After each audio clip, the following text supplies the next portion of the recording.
Welcome, welcome, welcome! Here we are. Well, we made it. How about y'all? Everybody here? Megan's here. Hello, dear. It's like I just saw you. Did y'all make it on the bus? Yup. Hello, Nia. So it's like I just saw you. So funny. Tom's over here doing double duty because he knows I love to say it. Tom wants to know, what's your favorite B-movie / guilty pleasure movie? Or guilty pleasure at all. Story of some kind. Well, Tom, how are you doing, dear? I'm awake. I was very drowsy this morning. And, because my body likes irony, every time I thought about maybe I should go take a nap, that's when I get dopamine and wake up more. I'm like, maybe I should just go take a nap now. And the body's like, yes, let's do that. Now it's more awake. I'm like, I have noticed what an interesting background you have, dear, today. Is there a backstory? Just, the body, it's got a few more bowel movements in it. Oh. That kind of day as well of like... TMI. Of you've been to the bathroom, but she'll be back. Well, I thought we were going to have a serious storm pass through.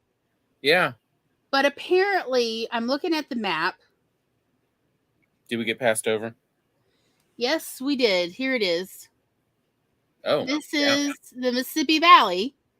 And as you see, I'm trying to do the blue line. It's already passed by us. But all the storm went, northeast, which so sorry to everybody dealing with, their joints up there. To, let's see. Well, what was it? To the state of Jefferson? Is that it? Or Franklin? Franklin, because it's after Benjamin Franklin. I'll get it eventually. Yes, to eastern Tennessee and western North Carolina. It looks like the storm's headed y'all's way. I hope you guys are okay. Because they were saying there's potential for tornadoes as this front passes through. So do be careful out there. But as always, if you don't mind, let me know how the weather is in your neck of the woods. Let's see, Allie Unicorn Fan 85. Hello, dear. Says the storm already went past me too. Happy it didn't turn into bad. Yeah, because yesterday I was hearing from friends in Missouri how bad the storm was passing by. Like, it was bad. Hello, Cool Gamer. Lovely to see you too. Here he says, that scared me. I didn't realize how loud my headphones were. Oh no, so the music was like that. Boom, boom. Oh dear. Have you calmed down yet? Maybe make a little tea? Megan says, my favorite B movie, Attack of the Killer Tomatoes. Favorite guilty pleasure, Pride and Prejudice. Oh, those are good ones. Hey, Megan, did you see that my pot of tea. That there's a new show on NBC called The Courtship, which essentially is a what do you call it? A bachelorette type show meets Regency England. Oh. The bachelorette in question, by the way, is a very dark-skinned person of color. They're going full Bridgerton for this. Oh, okay, I get it. Oh, okay, I get it. Like, this looks like, I can't tell if, and like it, even like its original name was Pride and Prejudice: An Experiment in Romance.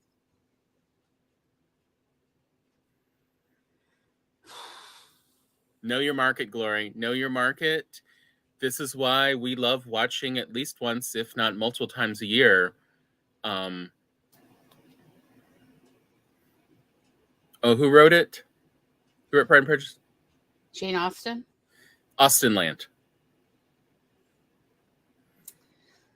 Megan says it's 65 degrees today. That sounds lovely. She did not see that. It looks bizarre. She did. Oh, she did see that. It looks bizarre. Excuse me. It does. But at a certain point, why not add in some real entertainment factor for the rest of us who are like, I could care less about someone else finding a relationship that ain't going to last 2 months on a TV show. I'm just like, no, the straights are not okay. Anyway, that's all I kept thinking was like, no, the straights are not okay. No. No.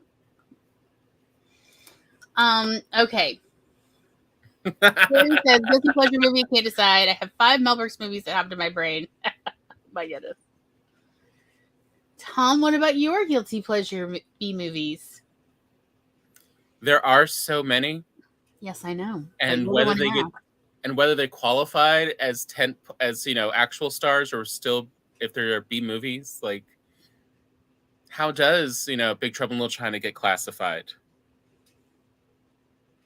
I mean, to me, it's so tropey. To me, it's a B movie, even though most consider it mainstream. I mean, but if I was gonna say like guilty pleasure, referencing Mel Brooks, like suddenly I'm remembering what was that one on Dracula in the mid-90s with Leslie Nielsen? Like that one is so cheesy, but I still kind of enjoy it. Why are they not guilty pleasures, dear? Because it's Mel Brooks, it's quality. Oh, okay. I get it. I don't know. There's a lot of dad jokes. Dracula Dead and Loving It. Yes, that was the one I was like, there's so many dad jokes in that one. I don't know why every time I see it, I enjoy that, early scene where he's dissecting a vampire or something and trying to gross out all of his students. Yeah. And getting them to faint of like. I thought that was from the Frankenstein one, the Mel Brooks. Was that?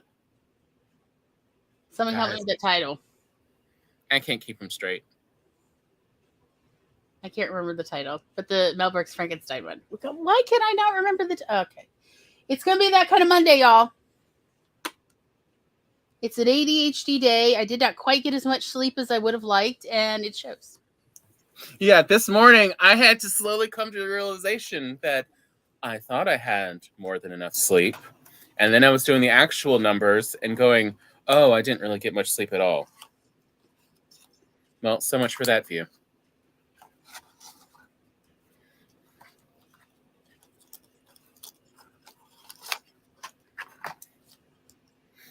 And it's like, wait, no, I didn't fall asleep till the sun was starting to rise.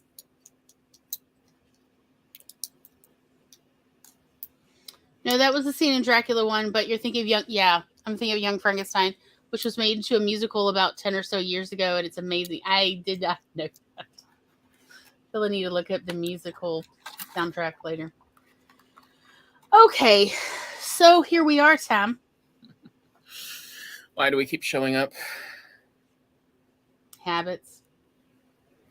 Habits are strong. Because we say we will. So, all right.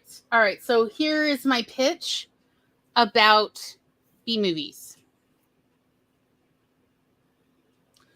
I genuinely believe mediocre movies, mediocre stories, mediocrity in general is more inspiring than well done stories.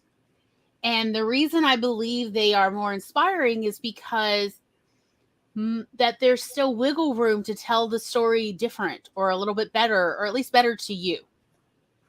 So your brain fills in the details about how you would have preferred it went, or what do you think happened afterwards, or whatever. And that's why mediocre movies and books and stories of any kind are more inspiring for writers, at least for storytellers, than, really well done stuff. But that means that mediocre is really good then, because it inspires us to make more stories rather than, well, I'm satisfied, no stories. Like if all the stories that people consumed were really great stories, then there would be less stories. Rather than if people are consuming lots of mediocre stories, then they're inspired to write their own because they're like, oh, I could jump in here. I could tell a story similar. And they get inspired to actually do the work to tell their own kind of story. And see, that's where our world is made better, because nobody's going to tell a story exactly the way you are going to tell a story.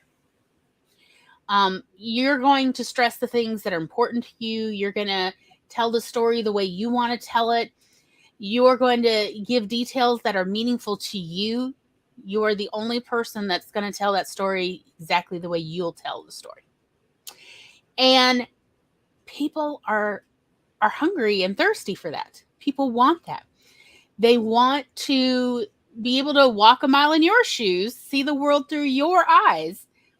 Because let's be honest, a lot of people could do with a break from their own life, if only for a few hours. It's a nice way to kind of take a little vacation from your own life by And also, experiencing someone else's. and well, not most, okay, but a lot of really well-known authors, once they feel secure in, they can continue making money as an author, a lot of them have then admitted, oh yeah, my first book or two, those were rewrite fanfics of stories I grew up with and enjoyed from movies and other books. Thankfully, no one ever realized that this was my take on someone else's story, because all stories are derivative.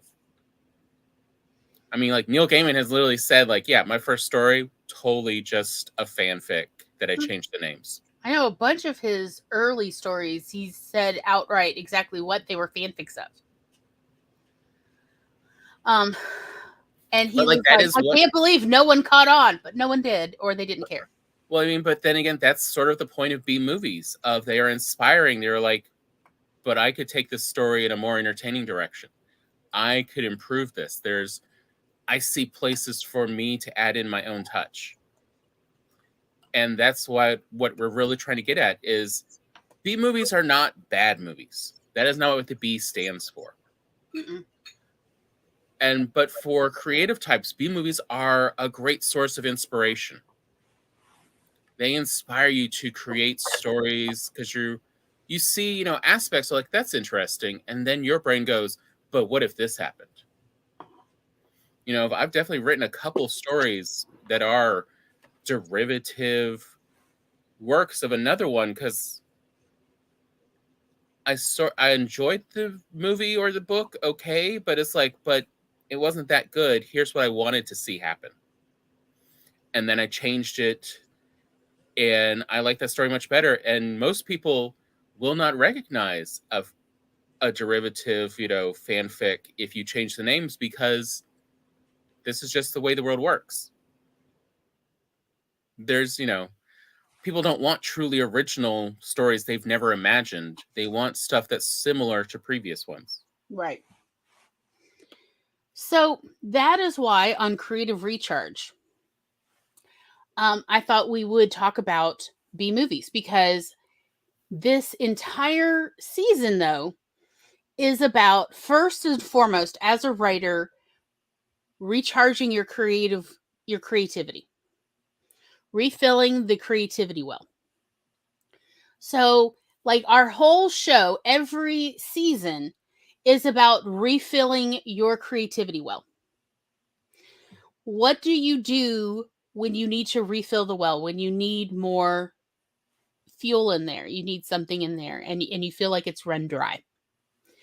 And these are all the tools, all the things that we have done in the past, that we still do, that other people have shared with us that they do to, refill the well when the well runs dry. So, and then this season in particular, the theme is, how do I say? Your morals and philosophies are going to be in your stories, in your writings, whether you mean them to be or not. So, wouldn't it be better if you understand that, how moral philosophy keeps coming up in every kind of story, no matter the size, no matter the content? Your moral philosophies are going to show up unless you are more mindful of it and then you are consciously choosing what kind of moral philosophy you want your characters to grapple with. But whether you consciously are aware of it or not, I guarantee you every single story that has ever existed contains morals. And Because if you didn't put the morals in consciously, then unconsciously it's all what you genuinely believe. Not everybody wants other people to know what they really believe. So, hence, mindfulness would be useful right now. real quick, your morals, and the reason why they will show up in any story is because morals said what is right and wrong in this universe, and what is justice that people are seeking. Mm-hmm. That's the morals. Humans give things moral qualities by being human. Everything inherently is just neutral. It just exists and happens. Mm-hmm. But we decide and give it meaning for whether this was a good thing or a bad thing, and whether things improved or got worse morally in our worlds. And yeah, if you don't think about it, people will find out what are your real morals. And sometimes that's great. That's fine. You've got ones you want the world to be like. Mm-hmm. And then there's times like, really? That's your prejudice?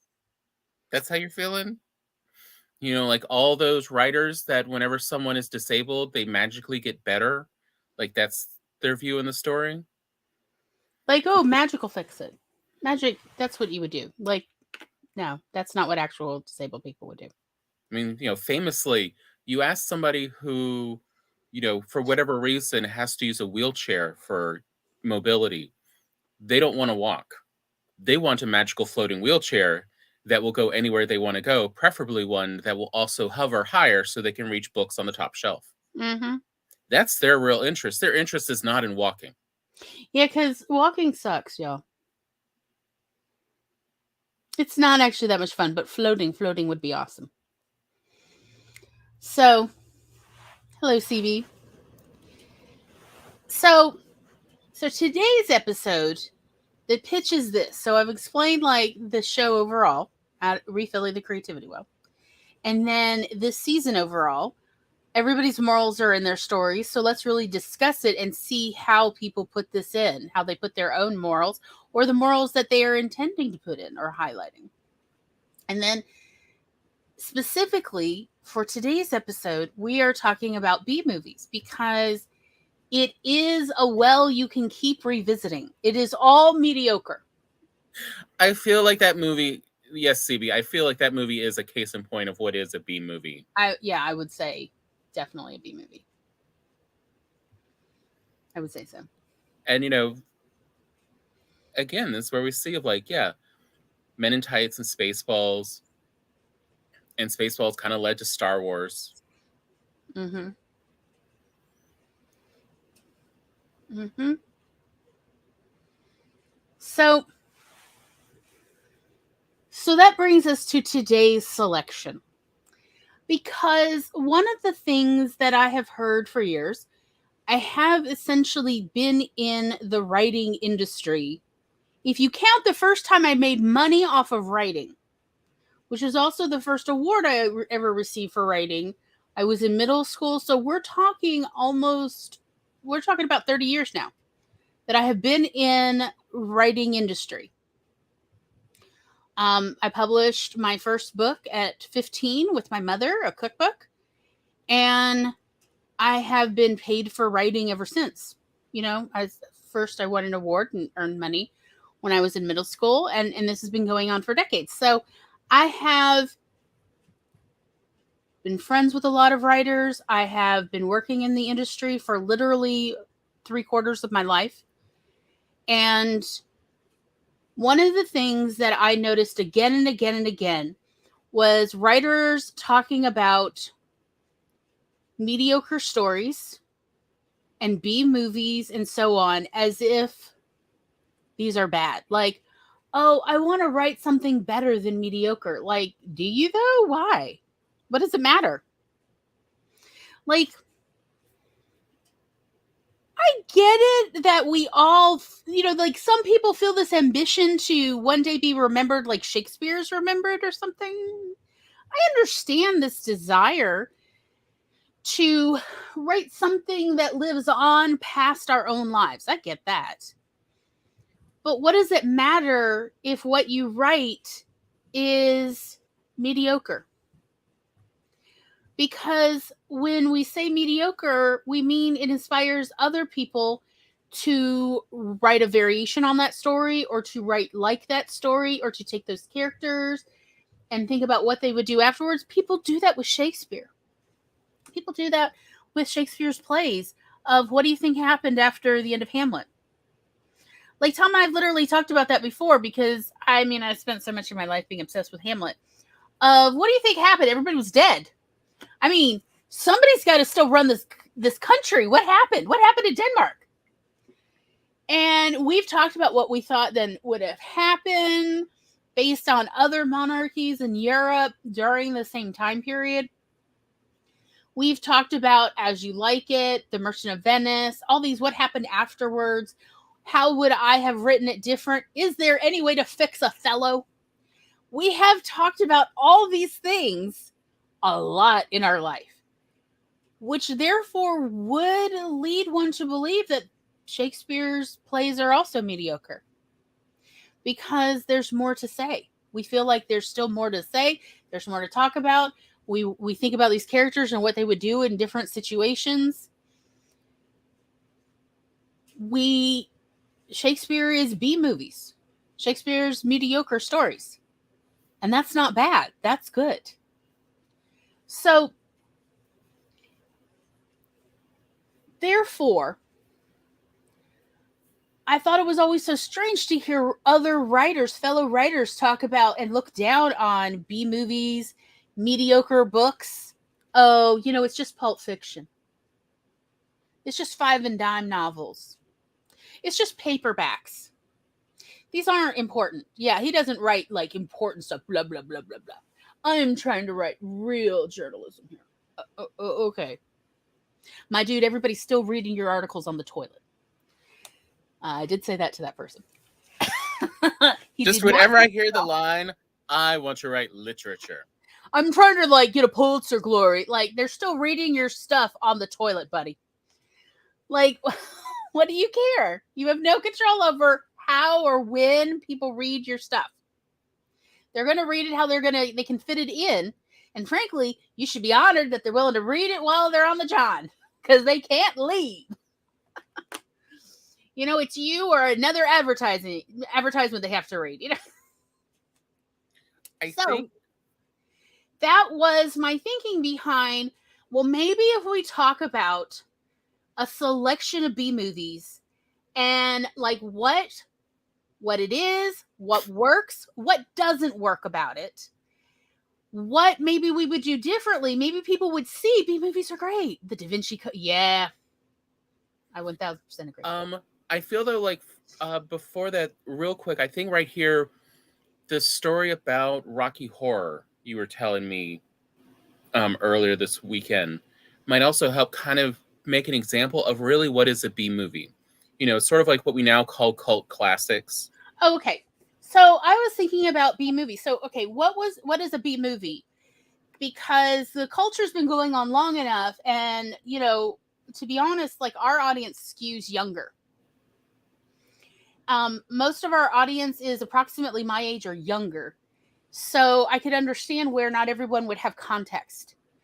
Because we had older parents too. So especially if you had younger parents, then, there just may be a gap in decades that you may not know about, older culture and what led to. So what is a B movie? Okay, so an A movie is blockbusters. Things that people specifically go to the movie theater to watch, that they anticipate going to the theater to watch. They're looking forward. They are making a point even before it's come out. They're definitely going to go see it. That's an A movie. It's a blockbuster. And what is a blockbuster? Literally, it used to be people would wait in line around the corner. It would bust the block. That's a blockbuster, is where they're in line. The line is so long, it goes around the corner. It goes past the block. It goes past the block. That's a blockbuster. That's where that comes from. Okay.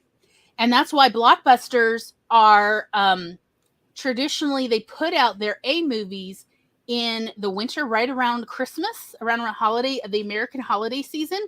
So really between like Thanksgiving and New Year's. That's when they're put out. And the reason is people are out there holiday shopping. They're looking for something nice to go do for themselves. But way back in the day, it was also because there was central heat. And not everyone's homes had central heat back in the 30s, 40s, and 50s. And so it was also a nice way to be sure you were warm just for a couple hours, because if you went to the matinees, you got 2 movies for the price of 1. Yes, those are blockbusters. And then the other blockbusters are put out is the summer blockbusters. And again, why were they in the summer? Because again, it's hot enough that in the 30s, 40s, and 50s, when hardly anybody had central air conditioning at home, people wanted to be cool and stop sweating for several hours. So they would go to the matinee double feature, where you could, again, get 2 movies for the price of 1. So your first movie was going to be the blockbuster. The second movie was a B movie. So a B movie is a movie that often it was the second run, which means it already premiered at some point a couple years before, and it was good, but it wasn't great. So they're now going to run it as the second feature. So there's the A reel and the B reel. It's the B movie. That is where B movie comes from. Is it's older or it's not as good. They don't have as much confidence that people are going to actually pay for a ticket, but they'll stay if they've already paid for the ticket. Get it? They'll stay. Also, no school, so kids can see the summer ones. Exactly. And also, like in the wintertime, right around Christmas, kids would be out as well, so they would go to the matinee. Parents would pay for kids to go to the double feature, so they have several hours to do their own shopping or to just, do parent things at home without children. I'm just saying. The CB says B movies could be Robin Hood, Prince of Thieves. The Police Academy movies, good but not great. Technically, Robin Hood, Prince of Thieves was actually an A-run movie. Yeah, that was actually a blockbuster at the time it came out. And it did make quite a bit. And I mean, I remember the lines. It literally busted the block at the movie theaters around in America.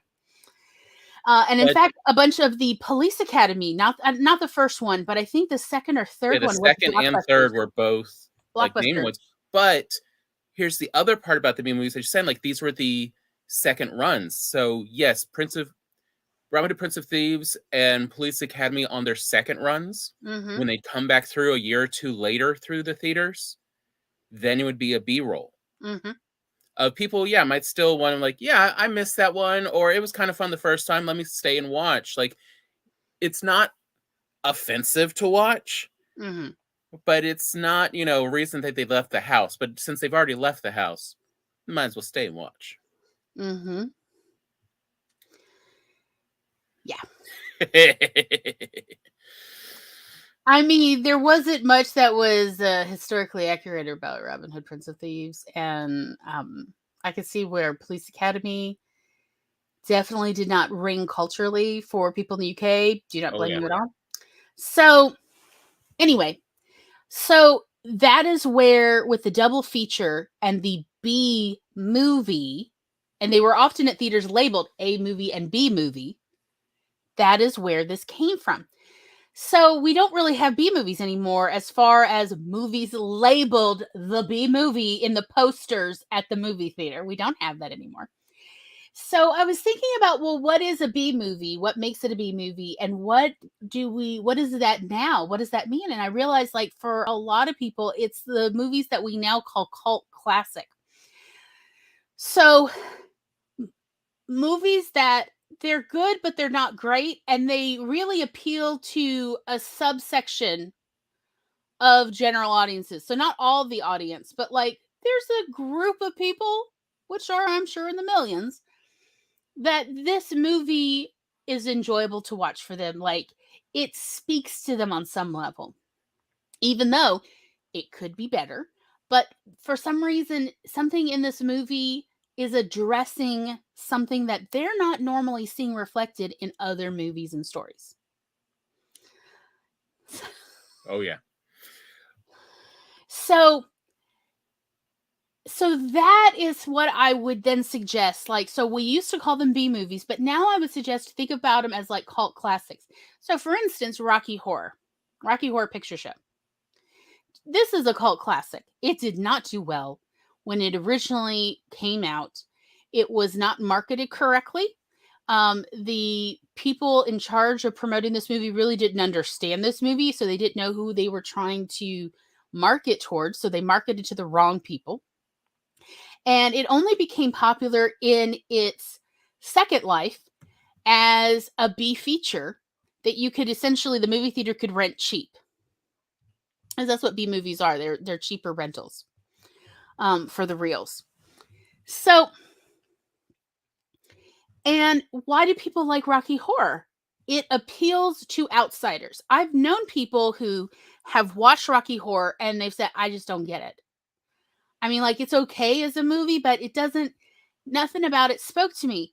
And every person, and I'm not saying this is true for everyone, but of the people who told me, who actually I got to watch Rocky Horror, and they were like, it just wasn't for me. It was okay, but it just wasn't for me. Where I'm like, but you normally like musicals, and you like weird musicals, or you like, you know, these kind of weird horror sci-fi stuff. You know, I thought you'd like it because you like Plan 9 from Outer Space and The Forbidden Planet, all that. And they're like, yeah, I thought I was going to, but it just didn't quite ring for me. The difference in the few people who have gotten to watch it who were like, no, because most people I get to watch it are like, oh yeah, that was fun. I gotta be honest, y'all, they were never outsiders. Yay, the package arrived. These people who just, it didn't quite ring for them, Rocky Horror did not quite work for them, were never outsiders. You know, they grew up middle class and white, and they were cheerleaders or they were football varsity. They were always on the inside. They never felt like an outsider looking in on regular society. They could not relate to being an outsider weirdo. They identified with Brad and Janet and not with, you know, all the hangers on for Dr. Frankenfurter. That is why it did not work for them. Versus, yeah, most of the people that I am good friends with, yeah, they grew up outsiders. It's just how it is. I like weirdos and outsiders. I really like them. You don't have to be a weirdo or an outsider to be my friend, but it definitely helps. So, and that is a cult classic, and I wanted to use that as an example just to help people understand what is a cult classic. I mean, I know people who absolutely love the movie Hot Tub Time Machine. Like, it is a cult classic for them, as they watch it a lot. And because there's something about that movie that they really relate to, that speaks to them in a way that the majority of movies don't, because they're not exactly general audience. I mean, let's be honest, Hot Tub Time Machine is kind of a bro movie, but bros are not actually mainstream. Also, though, I did want to point out again about the B movies.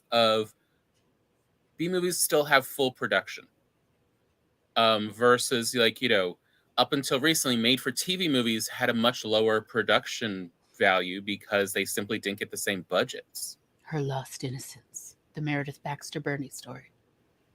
God. And that is not a B movie. A B movie is not classified as B movie just because it didn't have much budget. Yeah. You know, Tromaville movies are not automatically B movies because of production value. I think Tromaville is considered C level or D level. I can't remember which one now. Because, well, yes, there are D movies. Just like there's D list. I hate to admit it, how much I do enjoy some good D horror movies. Yes. I can't remember the name of the directors that make these, you know, they're on camcorders, but they're doing their best to make a movie. They are hilarious and fun. Yeah, I'm trying to think. Okay, so you have your A movies, you have your B movies. You then and those go to the theater. Then there's direct to video. But your A direct to video. So, like, some of Disney is direct to video. So all their sequels? Most of their sequels that are direct to video are still given a decent animation. And that is a C movie. It's direct to video, because I'm just thinking about, like, in the video store days, how was it? Okay, so there was direct to video, but there was essentially direct to video A, and then there's direct to video B,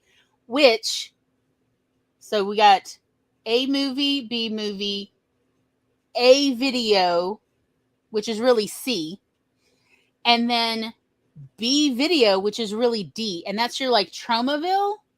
And mockbusters, as they're now called. All those ones that are using that sound similar to a famous tentpole movie coming out, but has no budget. Sort of where the Sharknado movies come in. Sharknado is more of your D, your D direct to video, versus like your C movies, the direct to video. You're likely to see that on TV at some point.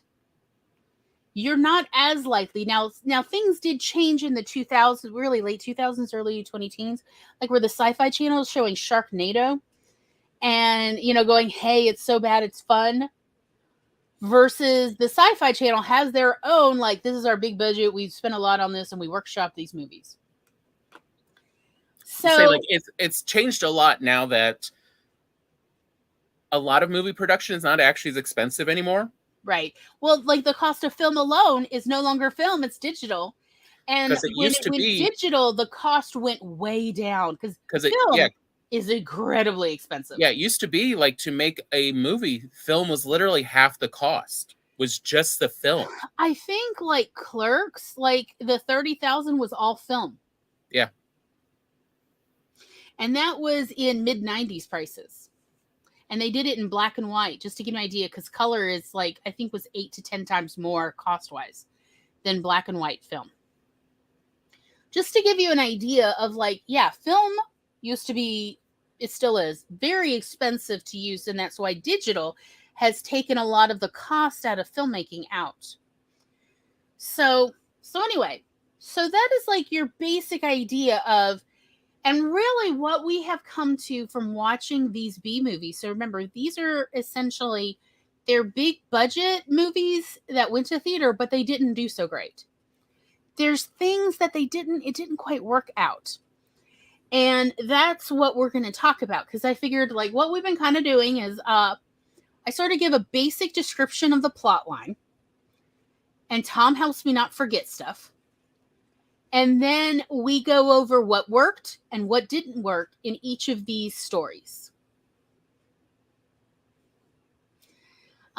Clerks was like a B movie at best. Technically, really, it's more of a C movie, but I was going to say Clerks was C in that it only showed at dollar theaters. It was the cheap movie rentals. And I don't mean at video stores. So theaters rent reels. They rent movies to show. And they don't buy the film. Apparently, I don't know if they even are allowed to buy, honestly. It's like a rental only situation. And the way it goes is, if I understand correctly, it's a 1 month, it's a 4 to 8 week rental. And you agree to split the profits, or split what they receive. You split it with the distributor 50-50. Well, it changes each week. Yeah, you can negotiate how much is actually split. Because the first week goes entirely to the distributor. Yeah. And they make no money. The second week is like 70-30. The third week is 50-50.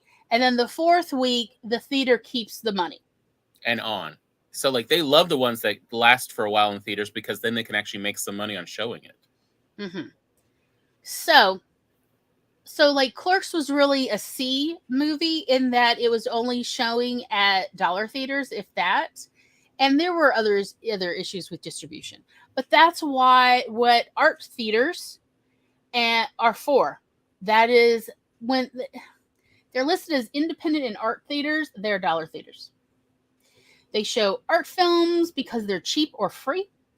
They show C-run movies. What few there are available, they'll show them because the rentals are so cheap. That's how it works. I love dollar theaters. We used to have one on the coast. It, unfortunately, I believe it's closed, and sometimes it reopens. And that is actually the first time I ever saw Rocky Horror, was at a dollar theater. Rocky Horror has spent 20, 30 years at dollar theaters, off and on. And that's really where it grew in popularity. So again, we're talking about cult classics. So, now you have a basic idea of the kind of movies and why we're talking about them. So, the 3 movies that we're going to talk about today is Barbarella, Flash Gordon, and Ice Pirates. They are listed down below in the doobity-doo. And so let's talk about Barbarella. Oh, and by the way, these movies do prove the point that a B movie has nothing to do with budget. Yeah. Barbarella has amazing production value. They put a lot of money into this movie. They did. Pretty much Danger Diabolique was made so that the profits from that movie would pay for the production for Barbarella. Just to give you an idea. Which is why you see a lot of the same people in both movies, Danger Diabolique, and Barbarella. You'll see a lot of the same actors, and you will see several of the same exact sets. They did not change them at all. They did not even repave them. So, Barbarella has Jane Fonda. And this is a mid to late 60s movie. It is supposedly based, it is very loosely based, on a French, I checked, and actually Barbarella was a comic strip. So just like Flash Gordon, they were both comic strips that eventually were republished as graphic novels. And that is where they grew further in popularity. And eventually that is why Barbarella was made into a movie. So Barbarella, and I'm really just going to talk about the movie. I'm not going to talk about the character as far as the French comic strip, or comic books. There have been further comic books, I believe, and there have been republishings, which I would like to encourage everybody. If you ever get a chance, definitely check them out. They are interesting, and they definitely have inspired a lot of people. But, sexism, misogyny, Frenchness. Like, it's not a crime to be French, but sometimes some Frenchness is super French. And I say that as somebody who has loved several French people. And yeah. So anyway. So Barbarella, as in the movie, is really portrayed as the girl next door. She is the girl next door with like a fantastic space captain employment background. She's at the top of her industry. And that is why so the president of the Earth has contacted Barbarella, a top astronaut, about a mission to go find another astronaut, Duran, who he was sent on a mission to Alpha Ceti Tau, whatever, someplace. And he hasn't come back. And it's not really clear exactly why he has some knowledge about a dangerous weapon, but here we are, okay? The bottom line is something about a weapon. That's why they need to go retrieve this person. So the president of Earth is like, please, Barbarella, go. But also, here are weapons we got from the Weapon Museum. Take them with you, and best of luck. And don't come back without them. So she's like, well, of course, I want to help the world. And if he could come back and destroy Earth, well, we definitely need peace and love. Okay. So she goes to this other planet. So essentially, we already know that this is sort of the Wizard of Oz kind of format. She's going to go to another world. And it's going to somehow be different. And she has a mission. So she gets to this world. Let me tell y'all, things immediately start not making sense in the movie. No, you're not on drugs. No, nobody has slipped anything into your drink. The movie gets weird. The problem was they kept rewriting it while they were filming it. So they really did not have a cohesive script before they started. Again, major flag. So anyhow, she gets there and she is captured by a bunch of children. Feral children.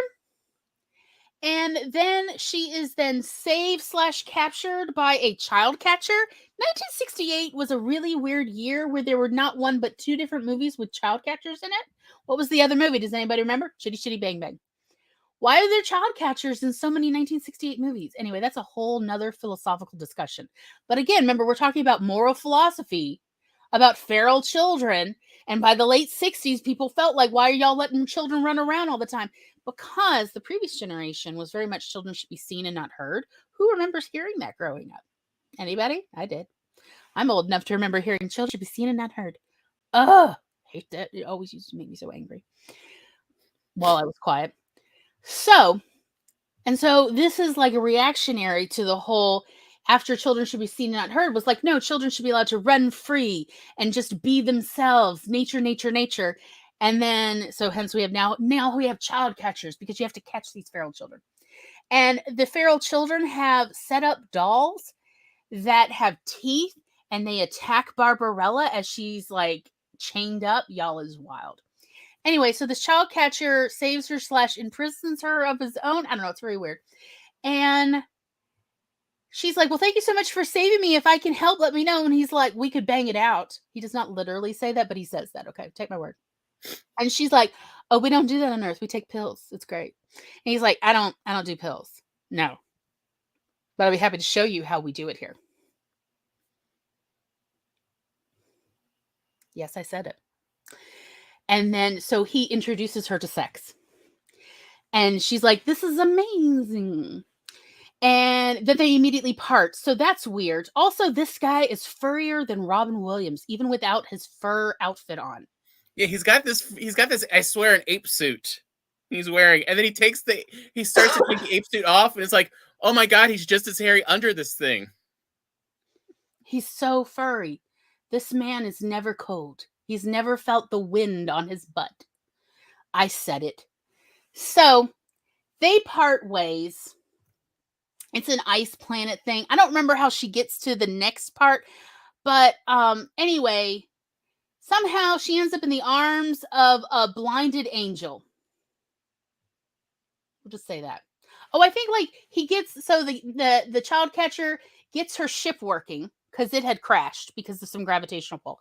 Gets her ship working. She then goes and finishes flying to her destination. Only it then crashes again. I don't remember why. And it does not matter. And who saves her this time? But, he's a Birdman, but he looks like an angel. And he's been blinded by evil people who caught him. He's the last of his kind. What is it? Orthinothropes or something? I don't remember. He is gorgeous. He also never wears a shirt. Ever. He is a very strange representation, I'm saying this, of toxic masculinity. He is not sad. He just doesn't feel like flying anymore, y'all. Dude, you sad. He's like absolutely in denial of how he feels about being blinded. But anyway. So he lives in the labyrinth, which is where the bad people keep all the good people till they starve to death. Because the only thing they're given to eat is orchids, because it amuses the tyrant. It amuses the Black Queen. In French, she's called like Noire Renee or something. But, it just means Black Queen. So, and she's like, but you could fly me out of here if you wanted then, because your wings aren't broken. And he's like, I could, but I don't feel like it. And she's like, hey, y'all, how about we go to your nest? And then she seduces him because, she just discovered this thing called sex. So she's going to like, hey, let's bang it out. And like every person who first discovers sex. Right? She's like, let's do it again. So then they bang it out. And we see like, she's like, afterwards, she's in his nest, y'all. Scantily clad with like using one of his pin feathers. La, la, la, la, la, singing to herself. Meanwhile, the Birdman is now flying around. Pygar, that's his name. Flying around because suddenly, since he's had sex, he feels good enough he can fly. He's out there flying blind. He's literally flying blind, y'all. Literally. And she's like, come down and pick me up, and then we could go to my destination. He's like, all right. Okay. So she takes him to the terrible evil city. Because she had blinded him. Yeah, that blinded him. because she's still looking for Duran Duran, the Earth astronaut that's been missing for like, what, 5 years, I think it was? Yep, 5 years. So then they end up, let us just say, in a den of iniquity that looks like a mall. I swear malls were based on this thing. It very much looks like an 80s and 90s mall, but like, you know, not exactly mall-like, but like the levels of mall and everything, and Yeah, with everybody the just, atrium and all that. yeah, but everybody just milling around part. It looks like a mall, but without shops. It almost has shops, actually, because it has little places people then disappear to, and I'm like, Yeah. are they shopping? Seems like they'd be shopping. Anyway, and where they're accosted and mugged and all sorts of things. And, you know, there's various times when each of them individually is separated from the other, and then they're kidnapped, and weird things happen, and nothing makes sense, and everyone's depraved. Let me tell you, the reviews kept talking about sadomasochism. I did not actually, like, all I saw was a lot of leather and chains, but not actual sadomasochism. Oh my God. But whatever. Well, it was all off screen. Yeah. Like Pygar, the angel, gets tortured 2 or 3 times, but literally every time we then go to the scene, like we hear him scream off screen, off screen. But when we go to see him, is he anything being done to him? No. And his face is implacable. He is emotionless. Again, did I mention about what is the stoicism? Anyway, so something else. So it's implied throughout, but we never see any of it. So it was a different time. Yeah, I don't know. It was weird. I do not actually like, I think that is when she is like taken to this guy who ends up being Duran Duran. And that is when he puts her in the orgasmatron. That's right. The major dome. He essentially is sort of like the major domo. Yes. For, he's like, you know, yeah, he's the like the evil Grand ruler. Vizier to the Black Queen. And he's going to punish her. And he punishes her by putting her in the ultimate pleasure machine. And she breaks it. Okay, buddy. He's real mad. And by the way, every time he's mad, my favorite parts. He's so mad. He complains to her. Like she should feel bad for breaking his stuff that he was trying to torture and murder her with. But okay, whatever, buddy. She escapes eventually, redressed in yet another outfit change. She looks fantastic. So many outfits. And then is like picked up by the resistance. And that is weird. They finally try the pill. She's not super excited about the pill, but the head guy, the resistance, like, hey, yeah, this astronaut like gave it to me, and I totally want to try it with you, because I guess no one else would. To give you an idea of like, this movie did inspire a lot of music and a lot of people, which is sort of our point about these B movies. They are very inspiring for creative types. Yeah.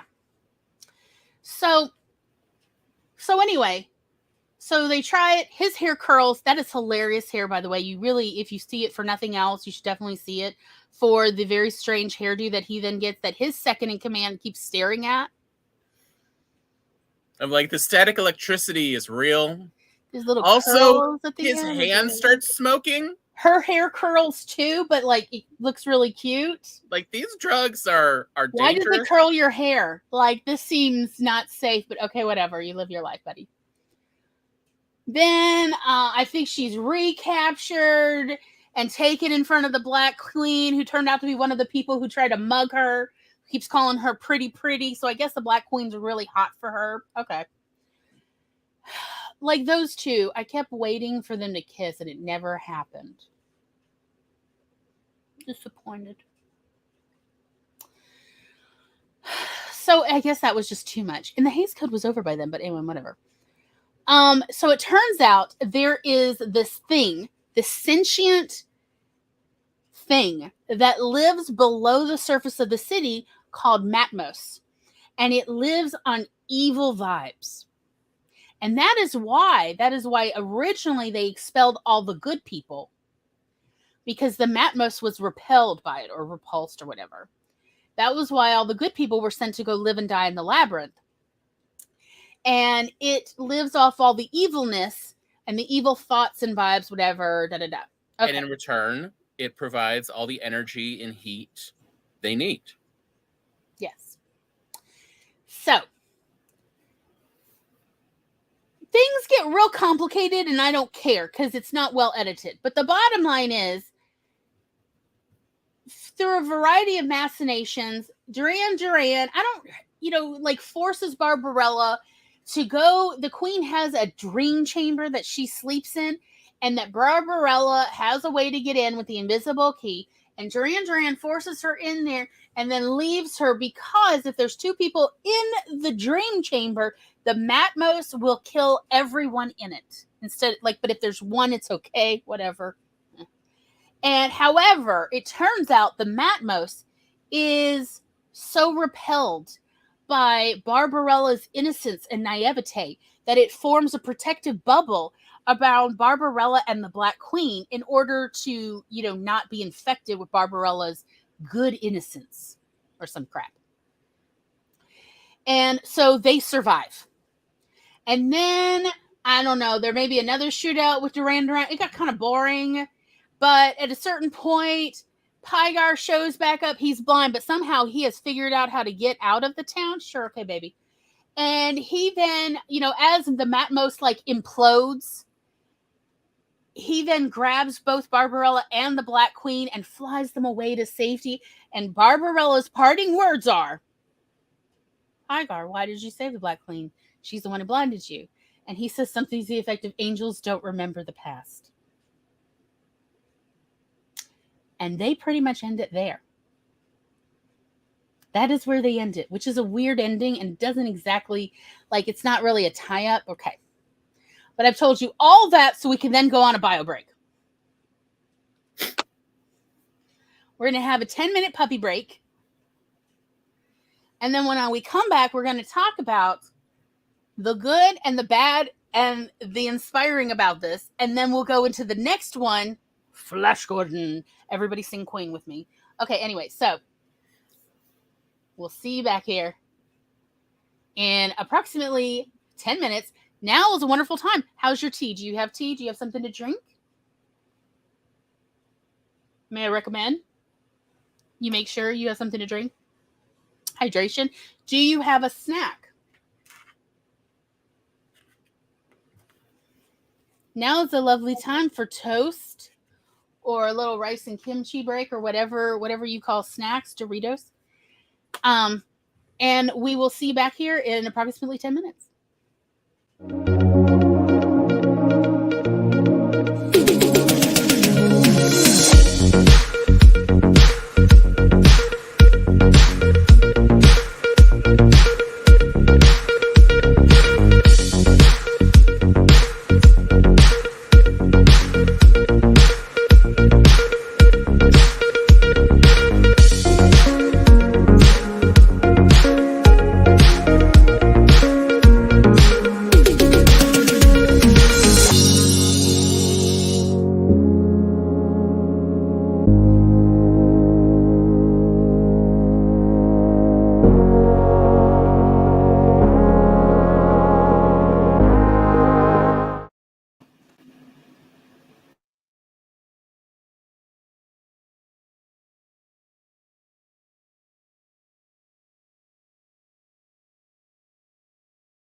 Beep beep.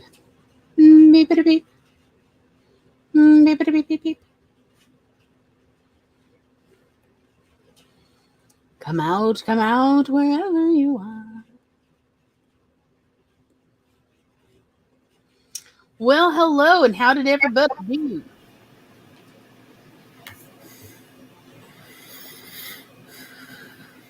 I had a lovely time in my break. Very nice. I finished my one piece of toast, and then I put grape jam on the other one. Working on my tea. Delicious. It is delicious. It really is. And I agree, Maggie, baby Ross, so cute, so fluffy. I love chubby little puppies. Oh my god. Maggie's gonna go get the goddaughter from work, so we'll try to be back before the end. Excellent.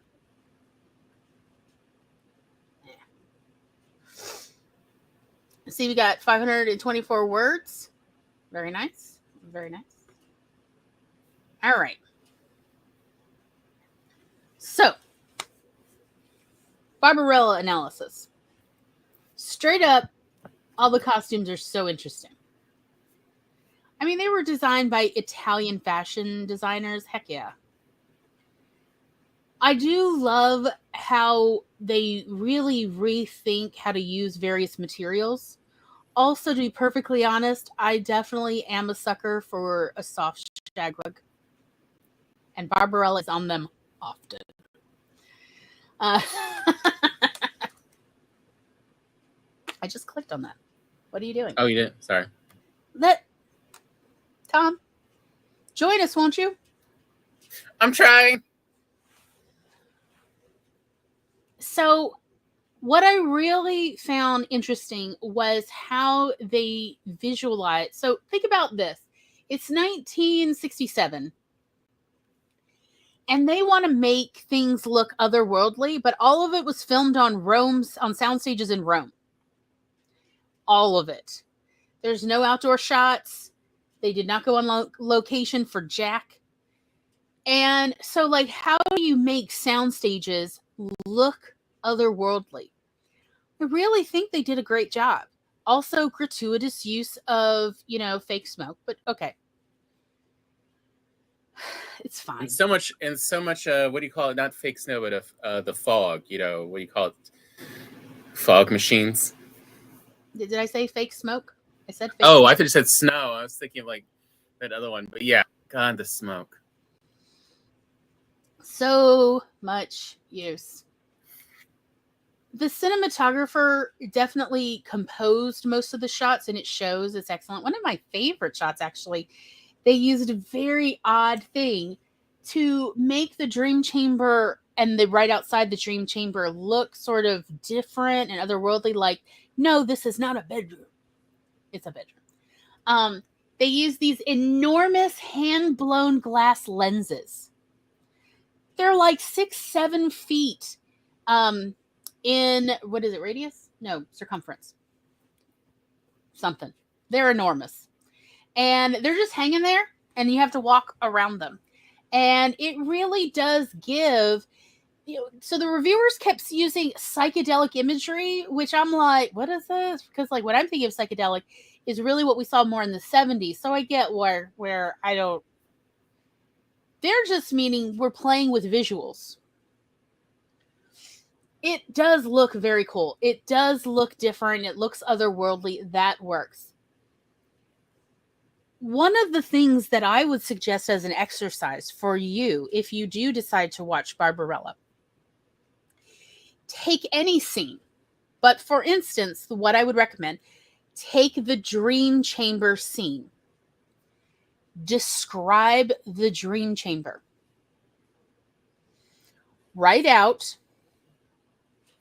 in 2 to 3 paragraphs maximum everything important about the dream chamber so that the reader has a visual. Now, will their visualization be identical to yours? No. But you need to get the feeling, the impression across that this is not a bedroom. This is a place that a tyrant, a queen, goes to dream. She goes to be in another mental state, a very interesting mental state where she communes with the Matmos. So, how would you describe this so that it's very clearly not a bedroom? This is instead a place that the queen goes to both dream, but also commune with this really odd sentience, this evil sentience. And it essentially like has all these visuals and things. How would you describe this? So first I would recommend take the scene. I believe you actually may be able to find this scene on YouTube or find visuals of it online. So you don't actually have to watch the movie. Describe it in 2 to 3 paragraphs. Then for if you'd like a second exercise, what I would recommend is instead sit and think, if you were to design your own dream chamber, what would that look like? And write that. You can only do 3 paragraphs maximum. Preferably 2 paragraphs or less. How would you describe your ideal dream chamber? Either a dream chamber that you as an individual would like, this is the dream chamber I would want to, not necessarily to commune with an evil sentience, but where you go to dream. If you're from another planet and anything is possible and gravity is optional, what would a dream chamber look like that you would like, this is what a dream chamber should look like? Describe it in 2 paragraphs, ideally up to 3, no more than 3. If you can't get it in less than 3, it's time to start editing that.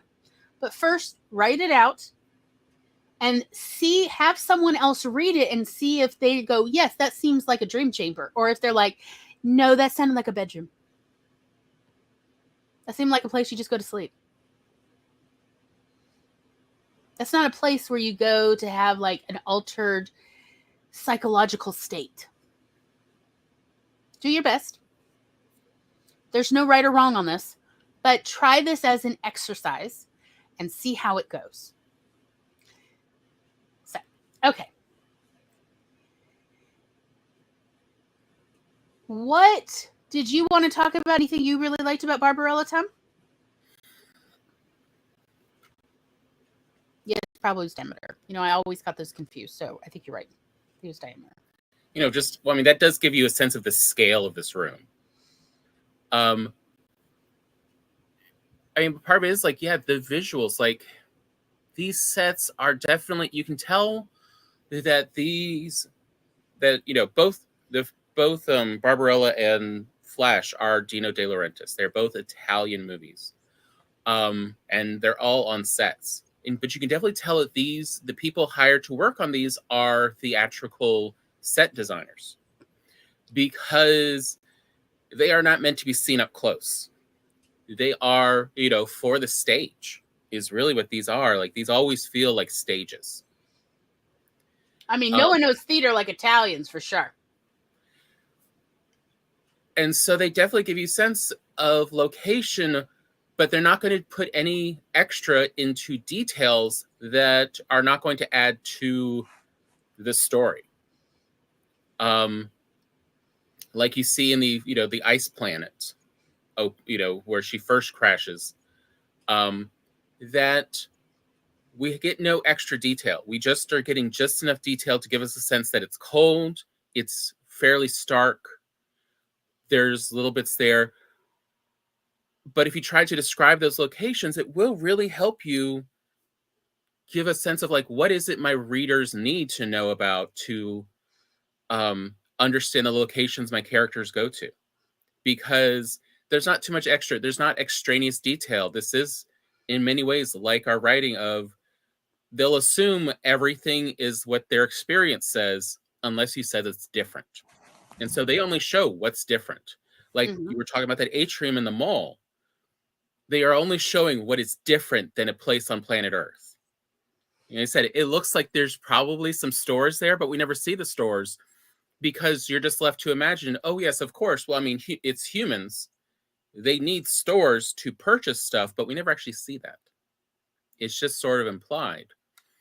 And so these sets are good for understanding what to describe of each of these sets. Just go look at them, find some screenshots and describe it. And that is more of what your reader needs. Mm-hmm. If you don't need pages of description, nobody needs pages of description. Please don't do that to any of us. Just tell us what's different. What makes this interesting? But also, what is interesting about it? Because there's so much texture in all of these sets. Like that's what to me is different than a lot of other movies, including B movies and location shots, is since these are all constructed sets, they wanted to make sure they all stood out. So there's texture everywhere, from her spaceship that is entirely shag carpet, floor to ceiling, so it's soft. In a case of a crash landing, there's no real chairs in this entire thing, by the way. To the Queen's sleep, dream chamber, where there's just all this stuff hanging around to make sure we see that this is an otherworldly location. And so, yeah, it would be how would you describe this place in just a paragraph or two? And if you can, then yes, your reader will be so happy to know of, like, where have you taken me? Where have we gone?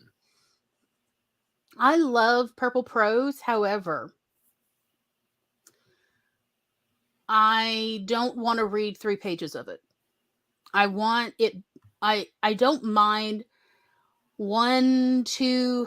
Really, I feel like 3 is excessive, but 1 to 2 paragraphs of purple prose, and then some dialogue or something to move the plot forward, and then you can then give me some more prose the next page.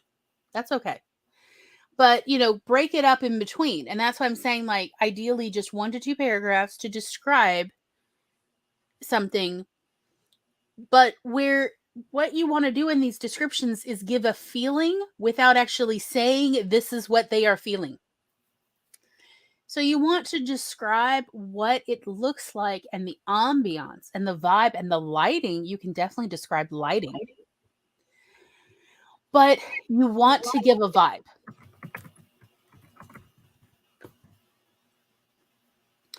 So, was there anything else, Tom, that you wanted to talk about what you loved about Barbarella? I mean, Jane Fonda's gorgeous. I'm not going to lie. She is.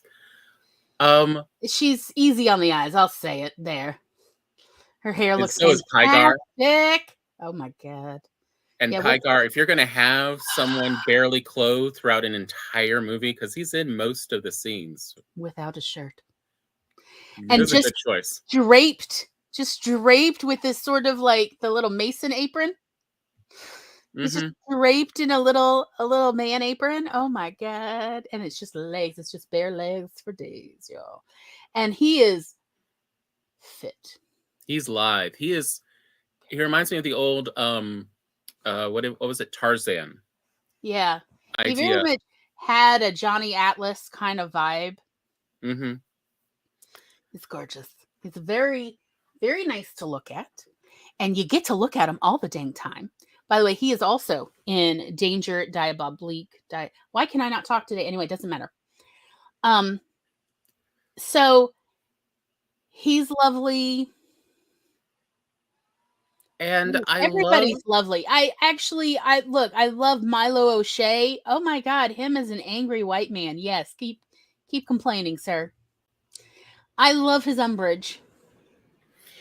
And I love the ideas that the designer brought to the clothes. These are all very different, non-standard clothes that everyone wears throughout. And I definitely found that inspiring for now describe that in a story, and you will definitely give something different.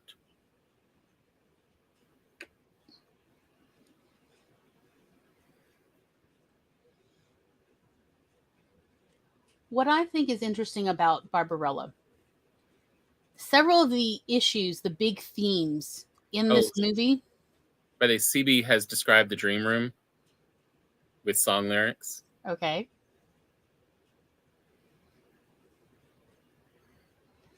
Is this from a song I guess I'm not familiar with? Yeah. Sorry. House from an episode of Cribs with a bathroom you can play baseball in, a king-size tub big enough for 10. So there are issues like the American thirst for fossil fuel that they are addressed. They sort of bring up as metaphors here as well with the Matmos, and how no matter how much you are mining for fossil fuel, it will bring out the worst in people. And that the people who control it are the most evil. There are other issues such as colonization that are also brought up, and the whole, what was it called? The American foreign policy. Mm-hmm. About going and destabilizing other governments. And I mean, all of that is accurate. And those issues are raised in a metaphorical level in this movie. They are still relevant today, these issues. So I think the movie is definitely worth watching for understanding this conversation has been ongoing for literally decades. You know, soon it will be hundreds of years. Of course it's Nickelback.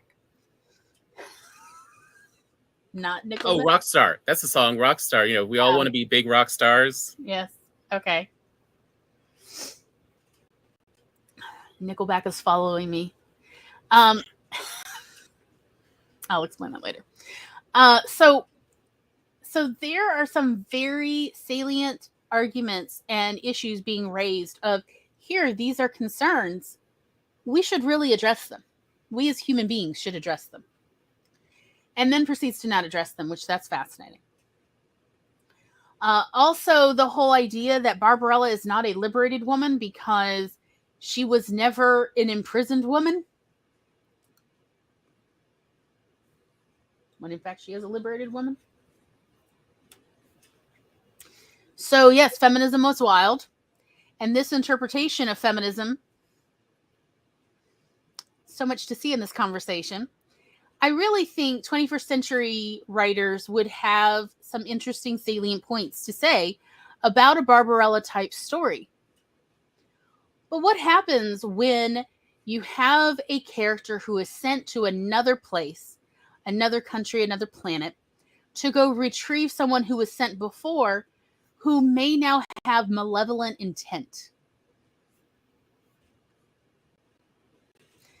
You know, she's a foreigner in this culture.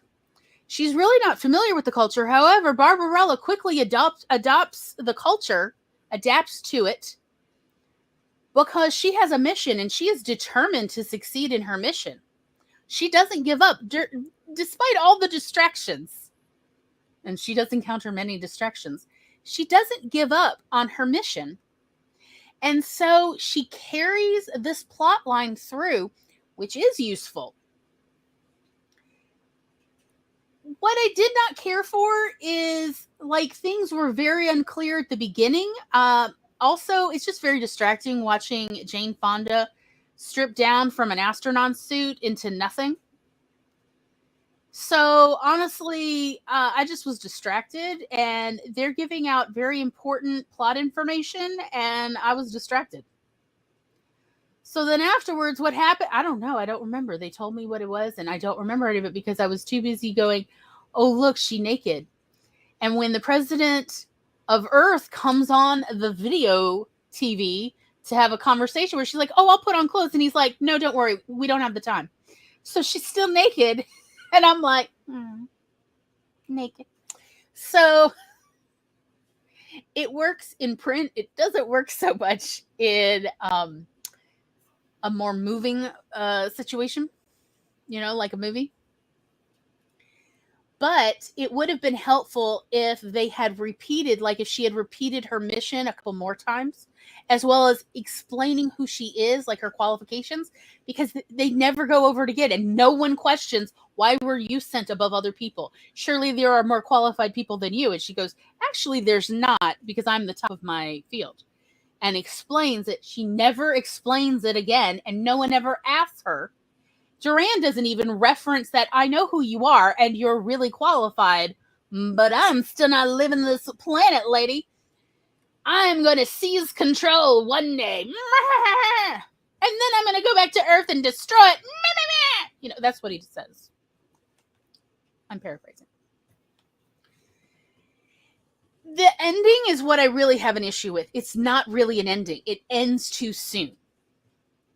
Like, sure, they're no longer in peril because they are in Pygar's hands. His very manly, unclothed arms. But, like, we don't know what happens. Where do then, you know, like, do they do something with the Black Queen so she can't blind people anymore? What's going on?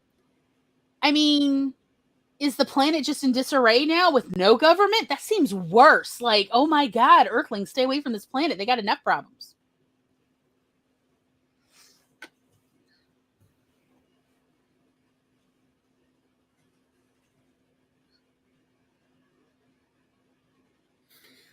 Well, so CB's trying to figure out, like, you know, about what's the reference about Nickelback? And it's So like, no. No, there's nothing wrong with Nickelback. It's Canada and America. Nickelback has been played so much that everybody's like, please stop playing Nickelback. Like, you have no idea how much they played it for, not like months, but literally years. Like nonstop. Everything. Like, it's not like, oh, they played Nickelback once an hour. Easily for 5 years, they were playing 3 Nickelback songs an hour on radio stations. And like any store you went into, they were playing Nickelback songs. 3 to 6 songs of just from Nickelback an hour. It's like, I don't want to hear it anymore. Please stop playing Nickelback. But yeah, that's all. Just those of us who were in our 20s at the time, just no more. No more. We were inundated. Nickelback made so much money that for a while in the 2000s, I think they were like number 4 contributor to the gross Canadian domestic product. Yeah, pretty much Nickelback and Celine Dion were what supported Canada in the 2000s. We're not even joking. Like, really, those two brought in so much money, and they actually paid their taxes. They paid their taxes, so good on them. So anyway, back to Barbarella. Do you have anything further to say, Tom? So the issue with Barbarella really comes up in the editing and storytelling, that there's a lot of not quite plot holes, but just things aren't described well. Yeah, we don't know why she is the most qualified person for this job. We don't really see it play out either. And she doesn't really have the confidence of somebody who's been working decades in her industry. It just feels like they sent, she certainly doesn't have the age, an average person to do this, important job to keep the Earth from being attacked. And you can definitely read Barbarella as a lot of commentary and criticisms about the U.S., but again, we never actually get it very developed. We're just left to infer. If it's art, it's just there to make you think. But if you don't bring up your points of view, you're not actually saying if this is good or bad. You're not helping the discussion you're trying to create. Why should we discuss it then if there's no good or bad to it? We don't get these kind of salient points. Mm-hmm. Things are glossed over. There's, several scenes I could literally have edited out of the movie and would not have really changed the plot, and would still make a coherent, as far as the plot was coherent, would have still. So it's like, why did we have those scenes? And my biggest problem with it was actually, it took me a while to figure it out, but unlike modern movies and books, where every scene is doing several things at once. It's telling us a lot of different data. Barbarella visually and story-wise is plotted out. Each scene is with a singular purpose. So we have a lot of establishing shots to give you an idea of these locations. Nothing's going on, but we're spending 2 to 3 minutes just or longer looking at these locations for no reason. There's not even like a music or a song. There's no song playing while we do these establishing shots. And it's not like one or two. We're talking like 8 different establishing shots throughout the movie. Versus usually when we go to a new location, we'll have the characters doing something that sort of adds to the plot, but not too strongly. So we can also look around and see what else is there to give us a sense about this location.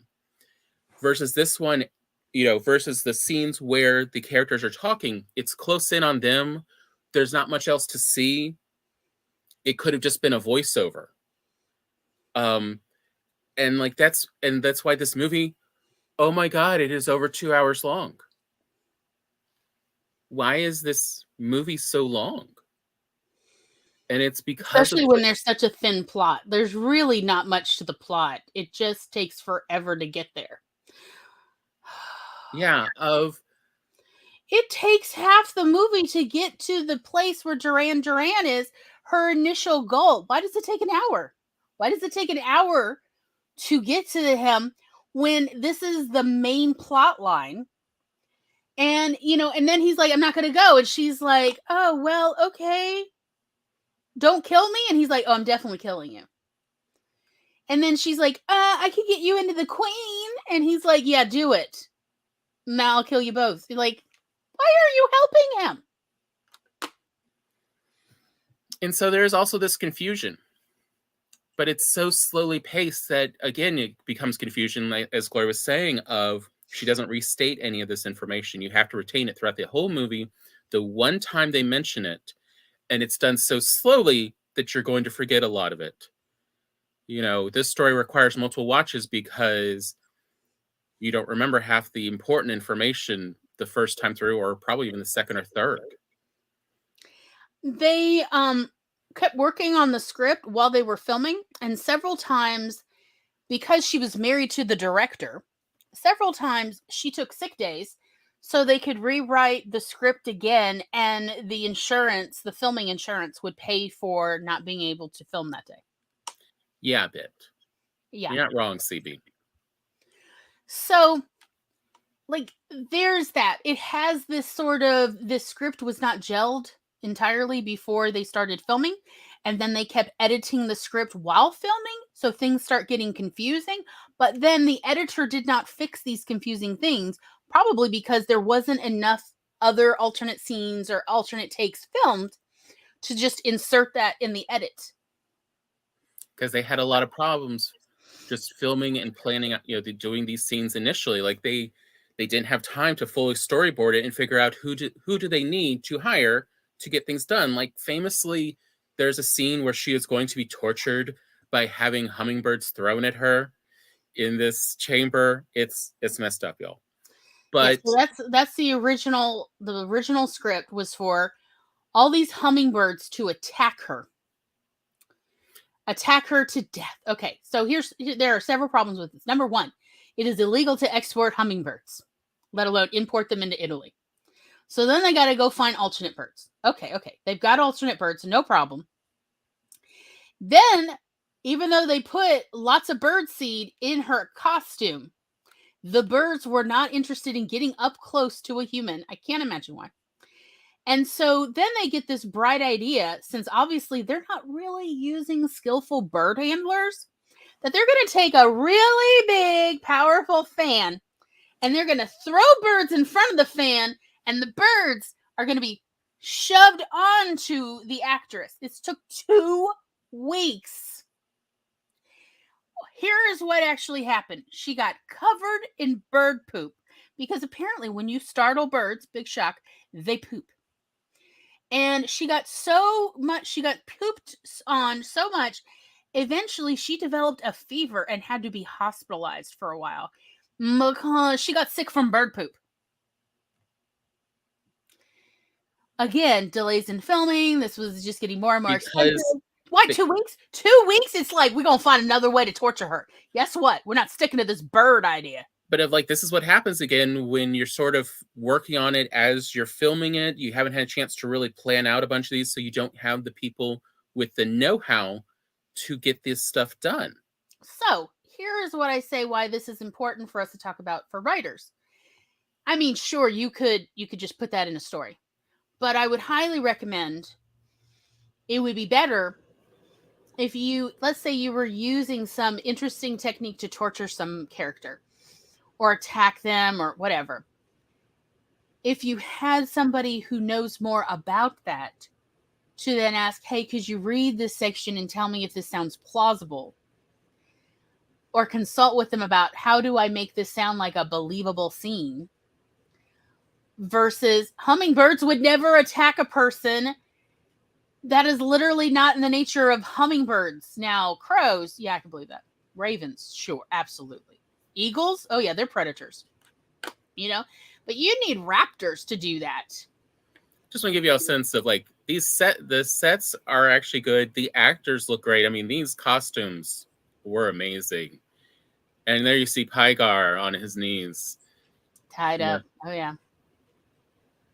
And he's like that the entire movie. Like, good distraction. So the issue is, and people talk about this about writers all the time, writers with sword fighting scenes, or martial arts fighting scenes, or fighter jets, and there's nothing believable. Like planes don't move that way, people don't move that way in martial arts, swords can't move that way, arms don't move that way. So there are things that writers can do to make sure that their fight scenes, or, you know, sometimes you do need torture scenes in your story because it's relevant to the plot line. And honestly, the way I recommend is, number one, do your best to storyboard this out, to block it out. I know they won. So tan. Yeah. But also, after you've done it, be sure to have various other people who do know a little bit about this to read through to make sure that that sounds like it makes sense. Or like what some writers do, which is, if you're like, say, having a sword fight, you get two people to do the sword fight the way the writer wants it, and you film it so that the writer can then look over it and then write out the descriptor and then watch it again and then write out and make sure that they're describing it fully. You do that. Also, now that we live in the modern times and we have the internet, I highly recommend a YouTuber by the name of Jill Beanup, who is a fencer, who does her own little film criticisms about fight scenes in movies, and then also here's what real fights versus stage combat looks like, and what people would really do, including like if you are a taller or a shorter hero. Of you fight differently when you're having to fight up versus fighting down. Okay, it's very so different. What made this a B movie was a couple things. First off, the through line is confusing.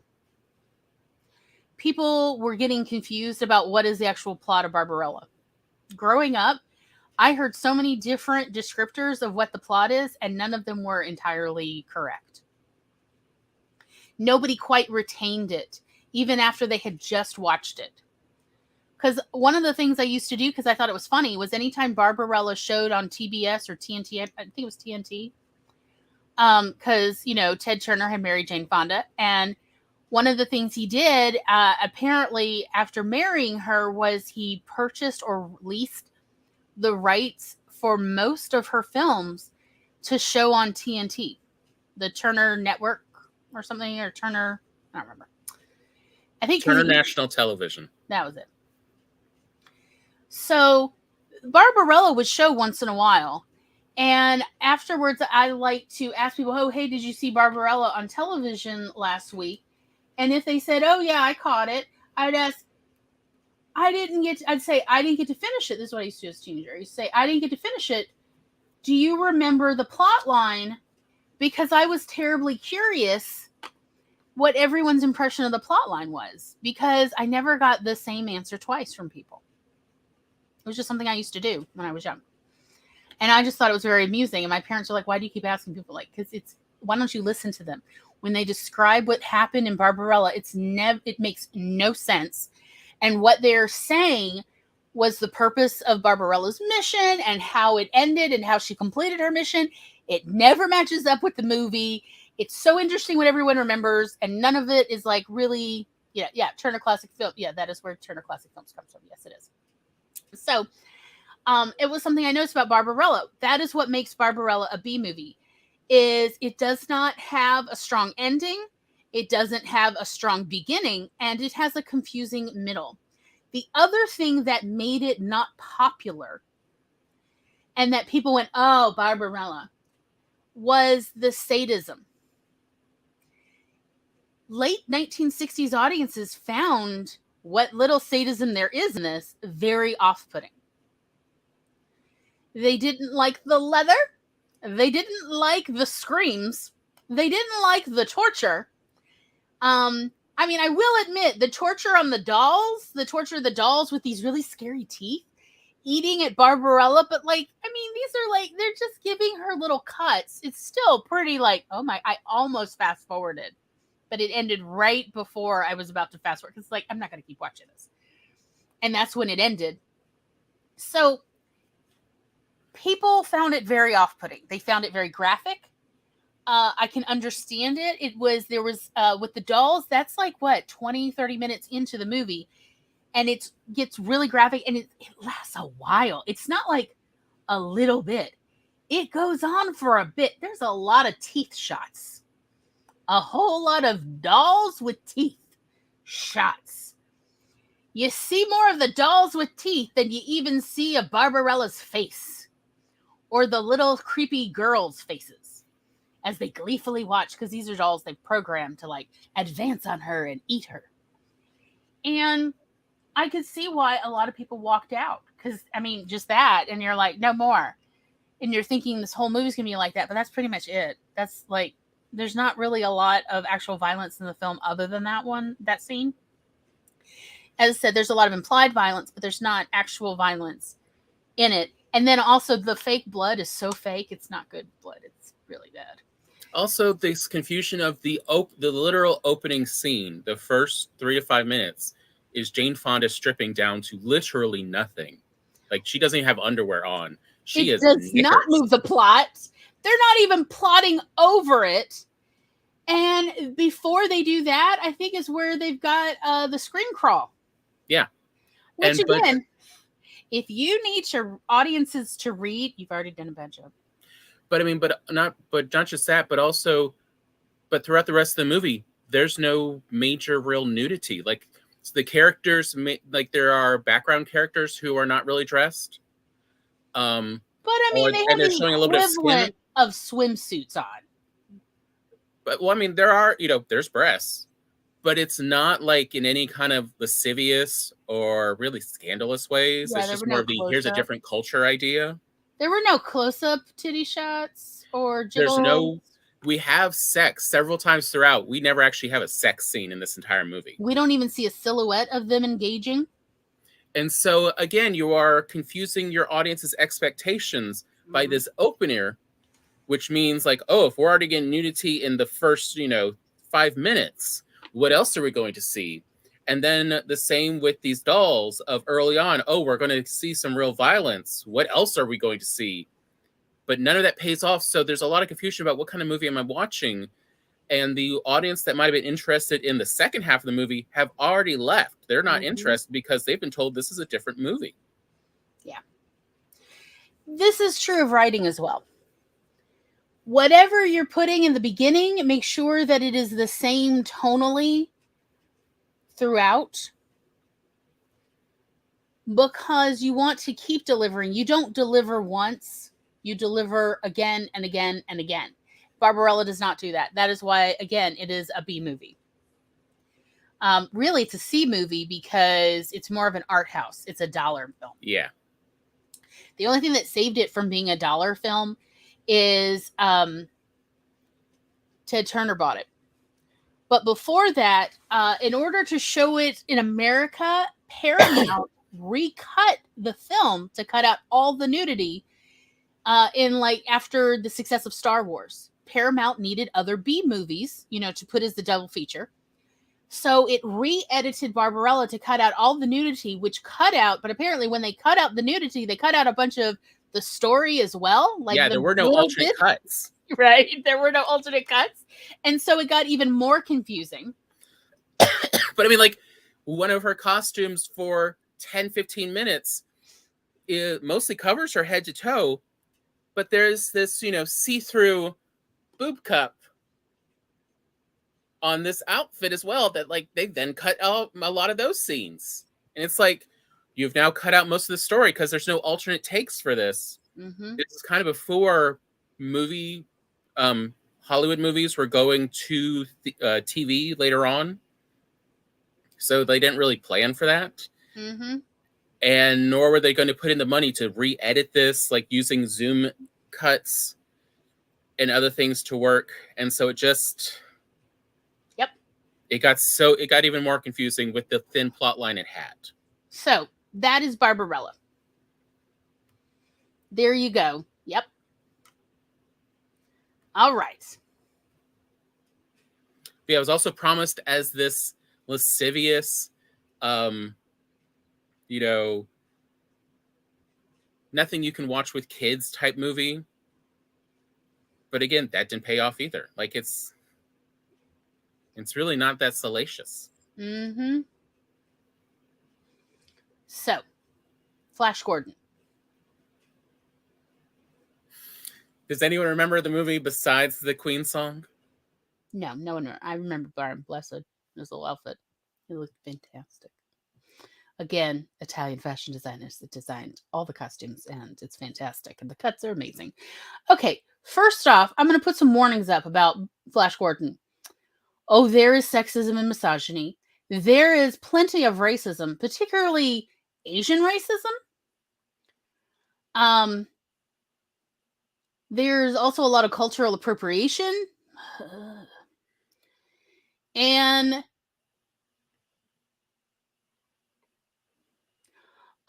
there is brownface. Because all the Birdmen, all the Hawkmen, are, I guess, supposed to be of darker skin than Brian Blessed. So they tanned them up, and then they sooted their faces. Oh, God. Be aware. Again, as said, we do recommend to watch, but be aware there are issues. There are cultural issues, and there are so many issues. I mean, it is also it's another of those ones also where they're sort of using the excuse of, but this is the source material that's from the 20s and 30s.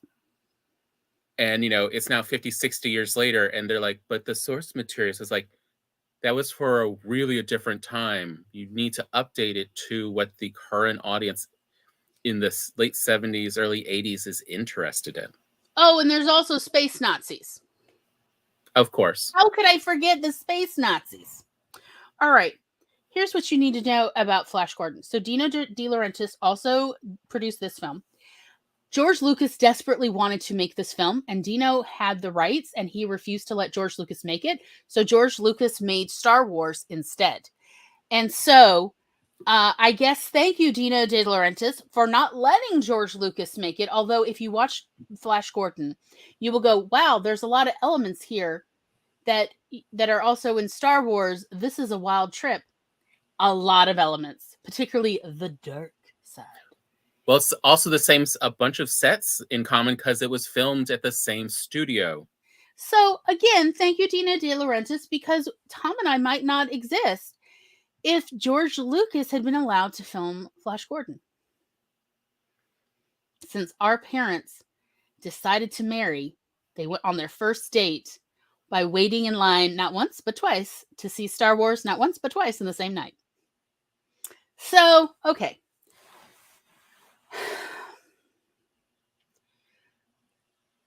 There is so many issues with this film, but one of the really important issues, in my opinion, is the casting. So Sam something Jones, I can't remember his name, the guy who plays Flash Gordon, I think, wasn't he a football player? In the movie? No, in real life, like before he was an actor, because he is not what I would call a strong actor. And apparently he had a falling out with Dino De Laurentiis before the end of filming and walked off. And I gather they did not have a good enough contract to contractually obligate him to at least show up and act in it. So they had to rewrite the script since there were several Flash Gordon scenes left. And then because the actor refused to, work with Dino De Laurentiis anymore, that meant he wasn't available or willing to participate in the voiceovers. So when you're filming on a soundstage, it still sounds terrible, and you have to refilm the audio. Once they've got a pretty good cut of the film, they then have the actors come back in and refilm their audio and lip sync themselves. That's what ADR is always talking about.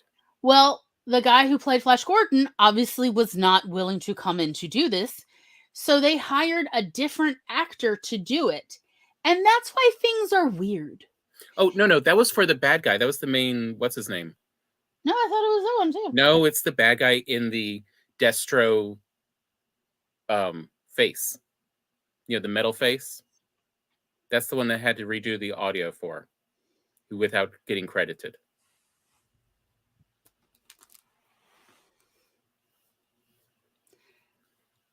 Okay. So when you were telling me about? I mean, you're interrupting me in the middle of my telling the story, but okay. Like, I'm just trying to get through, but okay. Sorry, go on. You're right. I thought we were on improv rules. Sorry, the ADD is real. I'm trying as well to get... But how about we go to a bio break, and I will go look it up on Wikipedia. Now seems to be like a wonderful time to do a break. And I would suggest, do you have something to drink? Do you have something to eat? Snack break time. Taken a walk? How's your bladder doing? And when we come back, I will finish telling you about Flash Gordon. And the crazy...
Beepity beep.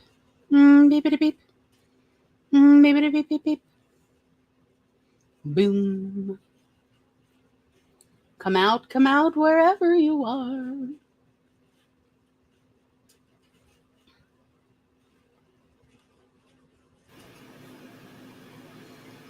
Okay.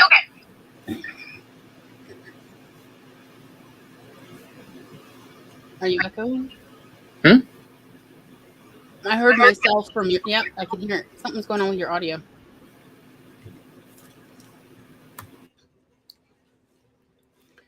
All right. This is from the Wikipedia page of Flash Gordon, about Flash Gordon the movie. Under production, under filming, according to a 2012 interview in Maxim, Sam J. Jones, the actor who portrayed Flash Gordon, the character, had disagreements with De Laurentiis of some kind and departed prior to post-production, which resulted in a substantial portion of his dialogue being dubbed by professional voice and dramatic actor Peter Marinker, or Marinker? I'm not sure how to pronounce that, whose identity was long considered unknown even to Jones. A sequel was proposed, but the departure of Jones effectively ended any such prospects. The airfield scene at the beginning of the film, although set in the US, was shot at the Broadford Airfield in Skye, Scotland. So, yeah, it wasn't the guy with the gold face. It was Sam J. Jones who walked off.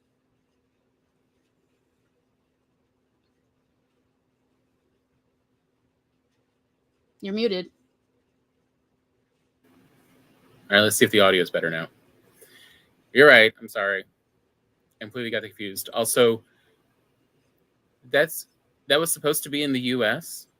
Yeah, you didn't get that vibe? They actually say where they're supposed to be, which is somewhere like Kansas, some Kansas airfield or something. Oh, I got totally confused on that one. Or Colorado. I don't remember.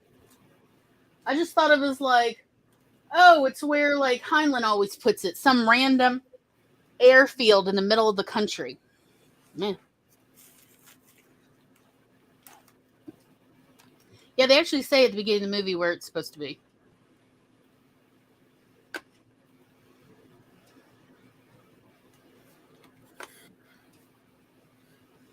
But again, it is truly a B movie of you can throw all the money you want at something, but that script is really what changes between an A and a B.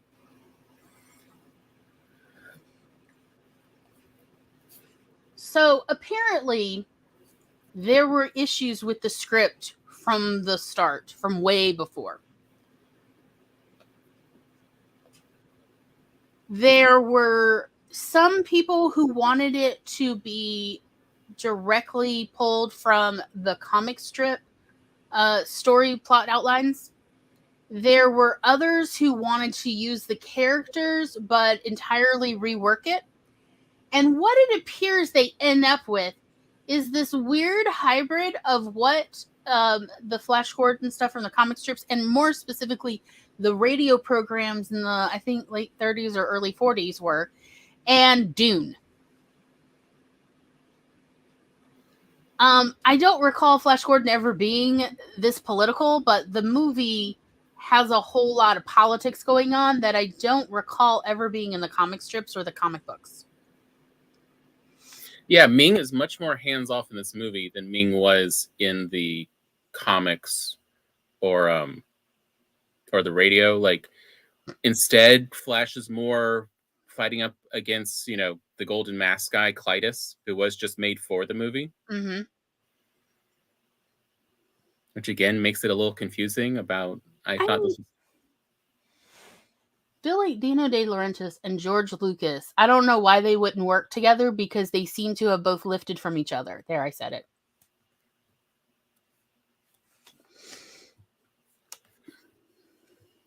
So anyway, Flash Gordon is, I guess, at the start of the film, he is a football star. I'm not really sure if he has a regular other job than that. I don't remember, but he's supposed to be like a star from football. Okay. And he signs magazines and stuff for people. So How do we get Flash Gordon to an entirely another, I guess, galaxy? Buckle up.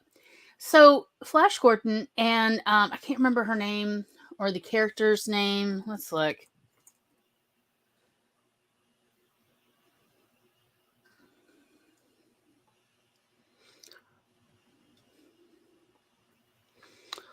Dale.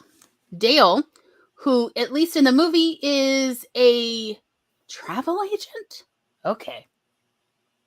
They are on a private plane flying somewhere. I don't know, it's probably LA. To LA. And while in flight, they experience turbulence, and then the sky goes red because Ming has some ray and is messing with the earth, causing all sorts of weather problems, including hot hail, tornadoes, volcanic eruptions, earthquakes. He's just pressing buttons, y'all, because he likes to mess with planets. It's not really clear. Anyway, so eventually the plane crashes into the laboratory of this other scientist who has been building a rocket ship to go somewhere. It is again not really clear. That scientist wants his assistant to come with him to try to save the Earth, and the assistant runs away. This guy's very smart. I'm not really sure. Like, so the plane crashes because the pilot and the co-pilot are what? Transmogrified away? I don't understand. We never see them again. So what did Ming do to them? I don't know. Did they get snatched out of it because the windows are broken? It's very confusing. I saw no bodies. I don't know. They never show up again. We never discuss them again either. So best of luck to everybody. So anyway, because the plane crashes into the laboratory, the scientist lies to Flash and Dale and says, "Oh, the phone is in here. It's really the rocket ship." Locks them in and starts the rocket. Which I don't remember if it takes them all the way to Ming or if Ming just picks them up in orbit.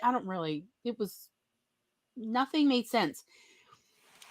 But the bottom line is, the three of them then end up in Ming's planet world, and they are taken as prisoners, and it only gets weirder from there. By the way, I really feel like if Ming's got a ray that can like do all sorts of like weather problems on another planet, bajillions upon bajillions of miles away, why couldn't he just transport them? Was all of this necessary? I feel like it was not. Anyway, the scientist is played by, what's his name, Topol, who was the dad in Fiddler on the Roof. And every time he talks, all you can hear is "If I Were a Rich Man." Every line this man says, I swear to you, I'm like, where are your daughters, sir? So, anyway.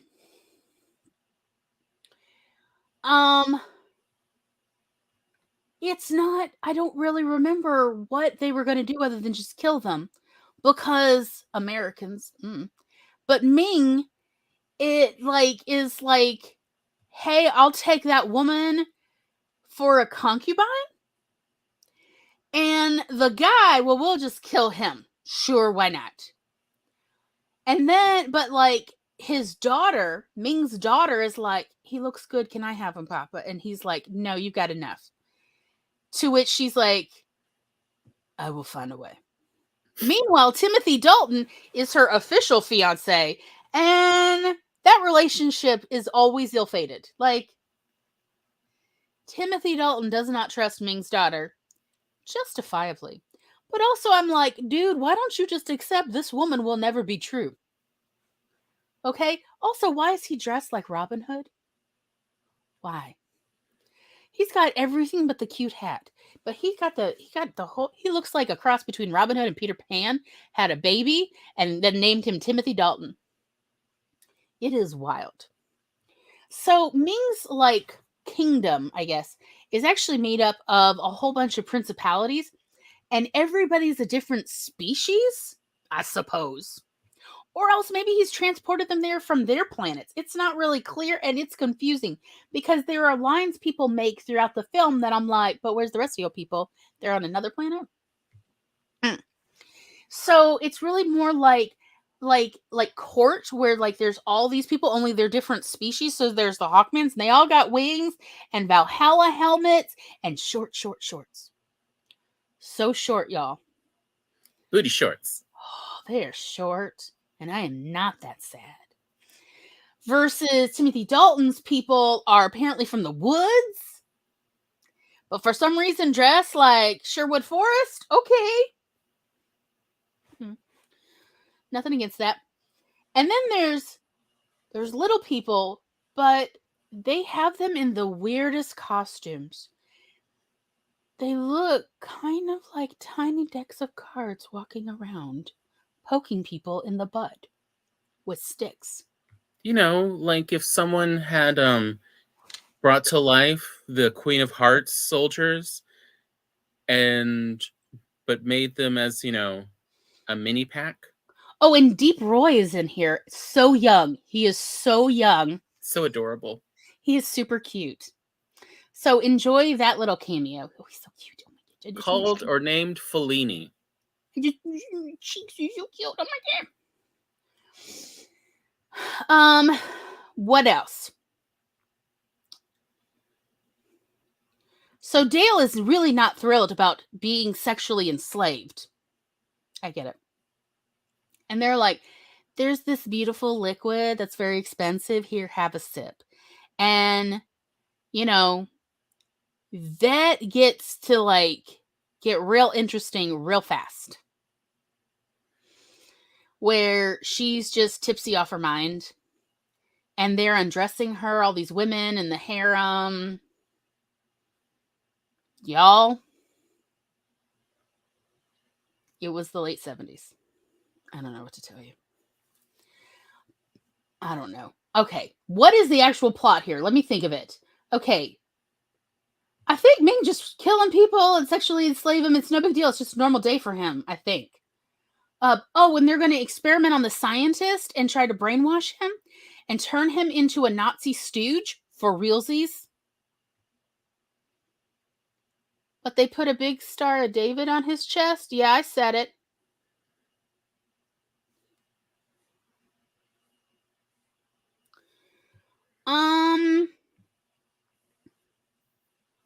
I don't know. I'm not entirely clear what the A plot actually is now that I'm thinking about it. Do you?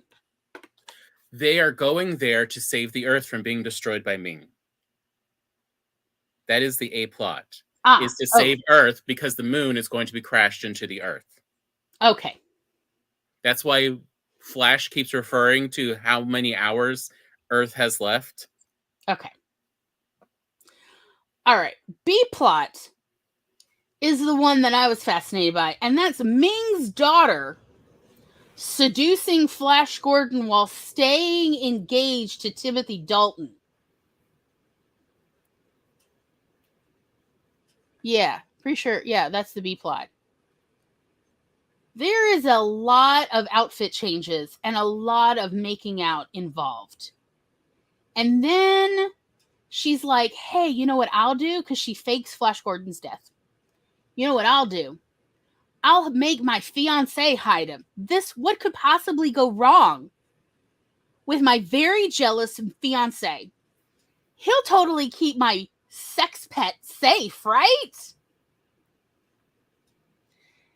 No.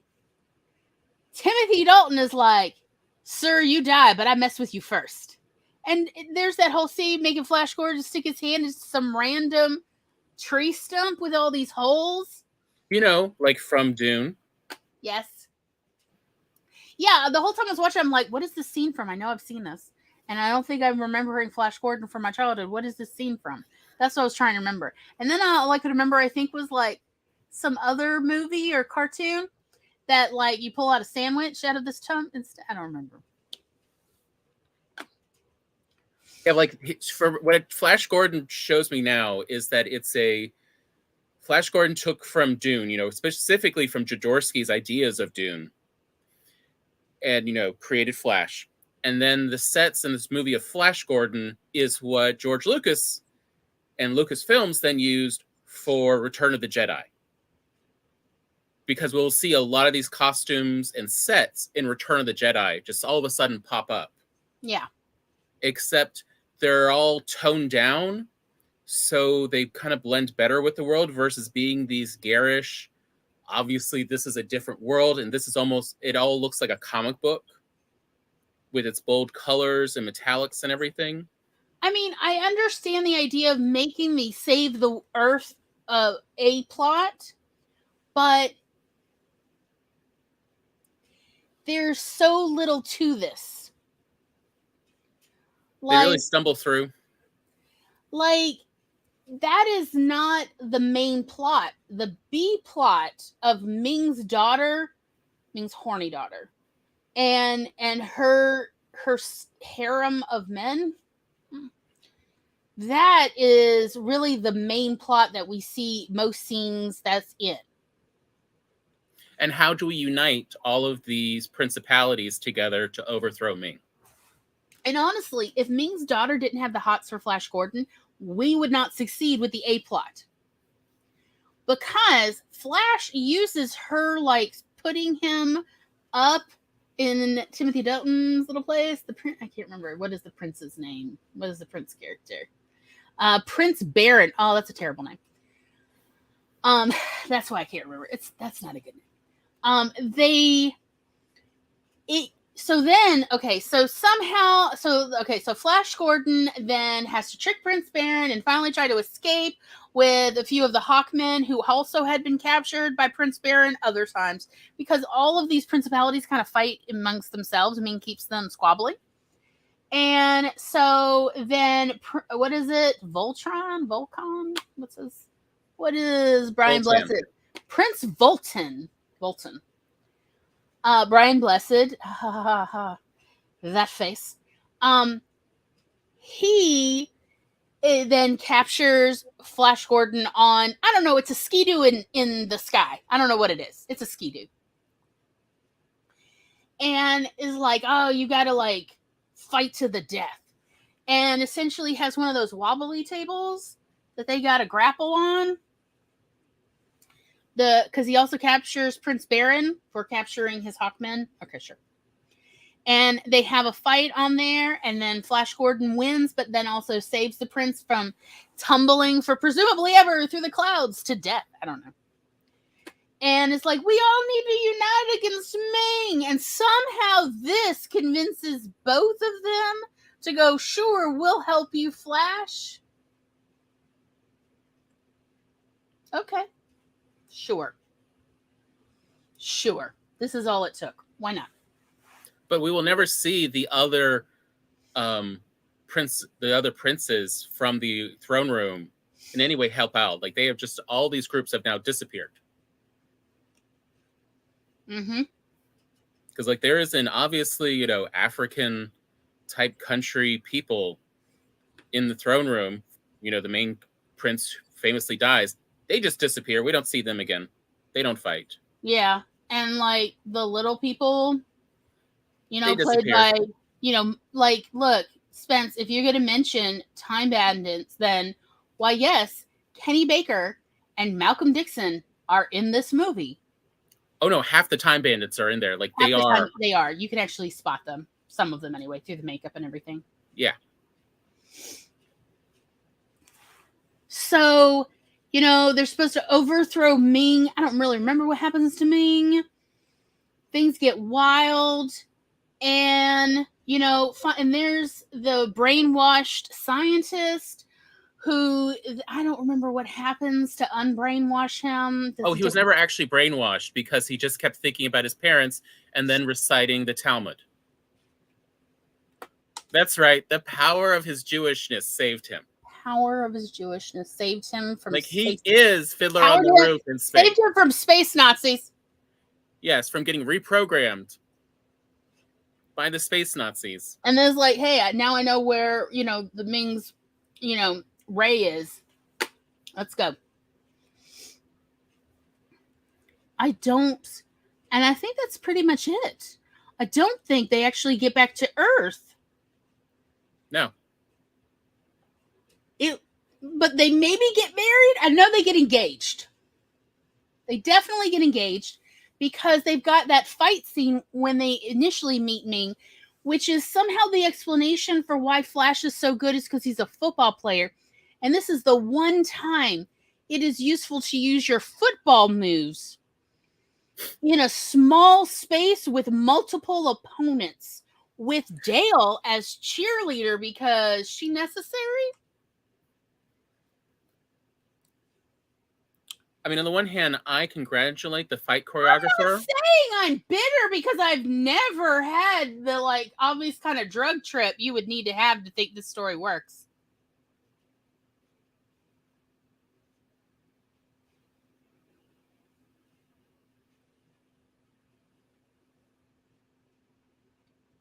That's it.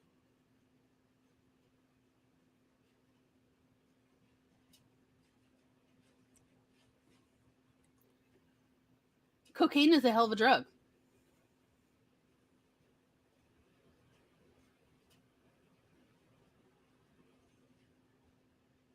What were you saying, Tom? I applaud the fight choreographer for, trying to create a fight using American football as a basis for a martial art. But it also kind of leads later on to the question that we see of why does Dale have combat experience? Because Dale fights her way out of the harem. Not just the harem, but the entire castle. She knows how to handle a gun, and it's all we hear at the beginning of this movie is that she is a she books travel. She's a travel agent. Why does she have all these martial skills? She's a travel agent who hates to travel. Yes, but somehow knows how to handle a gun and use it in combat, and how to distract and escape, and all this of again, very confusing.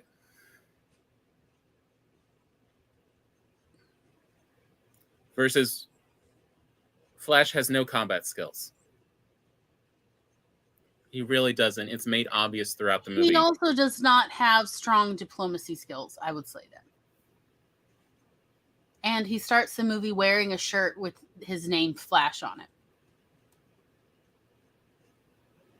He's that geeky. So that's the storyline. I think there's only one Queen song. You all know the song. Mm-hmm. I thought there was a second or third one because they called it a space opera. Guess what? I did not know. There's not. It's not really.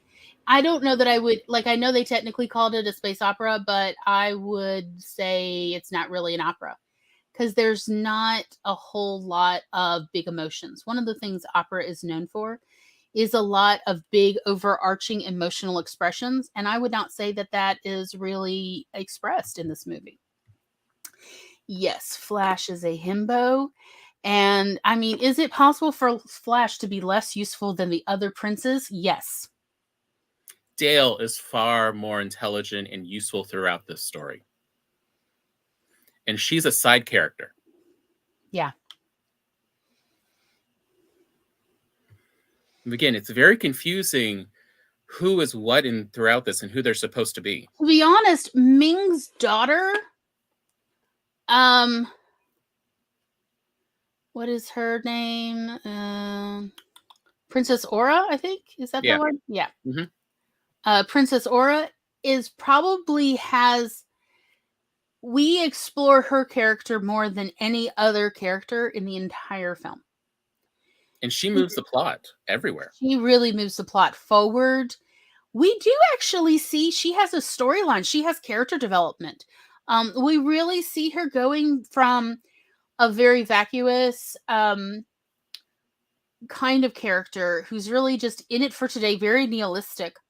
And we see her grow as a person and eventually start becoming tender about multiple characters, which is kind of unusual.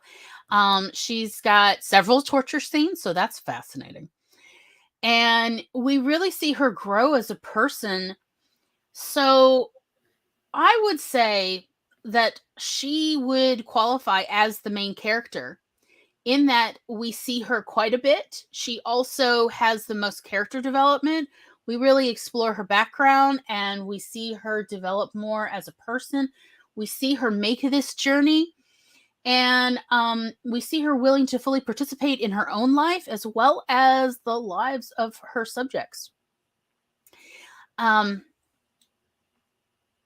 She's also very interesting as a character. She's just interesting. I mean, I'm not saying like, oh, I love her because she's a bad guy. Okay. But she is interesting and she is not directly part of the space Nazis. So also that's cool too. Because the space Nazis are weird.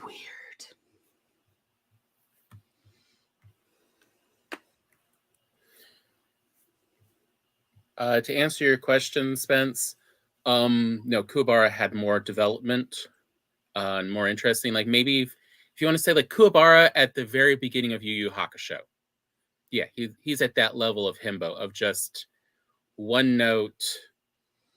I mean, he's not that smart. He's not that diplomatic. He's lucky that he survives. He has no real skills that keep him going. Like he lives because the princess has an interest. Like the princess is the one who orchestrates everything. If not for the princess, Ming would not be overthrown. She is the driving force of this story. I mean, she is the real main character throughout. It's just that everyone focuses on Flash. He is the head. I would say this is her story. This particular movie. Also, since we did talk about Rocky Horror Picture Show, there is a cameo with Richard O'Brien in it. I'm just saying. As Timothy Dalton's second. It's wild. It very much is. Oh, look, Riff Raff. Very similar Riff Raff character. I said it. So,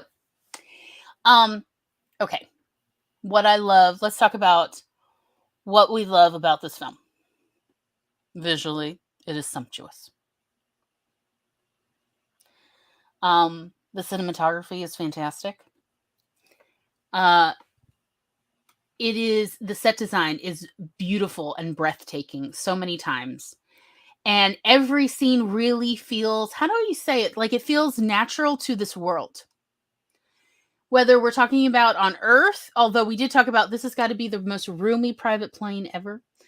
And then that laboratory. Why does a scientist have a greenhouse if he's like a rocket scientist or weather? Like, what is happening? But every scene really looks like a scene for this world. It feels more than natural. It feels Hollywood. It feels just like sumptuous to look at. As I said, even the laboratory is the most laboratory I've ever seen. Like it truly looks like the laboratory of a mildly mad scientist. It's fantastic. I actually think several of the tertiary characters, including Timothy Dalton's character, Brian Blessed's character, even Deeproy's characters, are understandable. You know who they are the moment you see them. They are well defined. They serve the plot. We understand why they're there, what their job is, and then they stick to that. But they don't seem two-dimensional. They actually seem fully inhabiting this.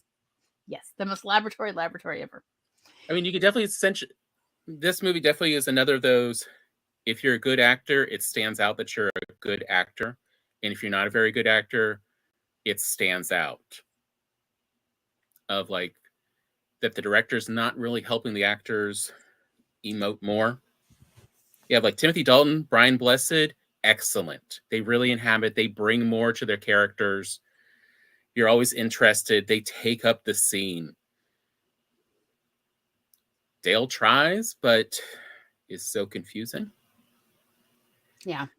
And, the one playing Flash just... And of course, like with Max von Sydow playing Emperor Ming the Merciless, like I definitely have issues with Yellowface.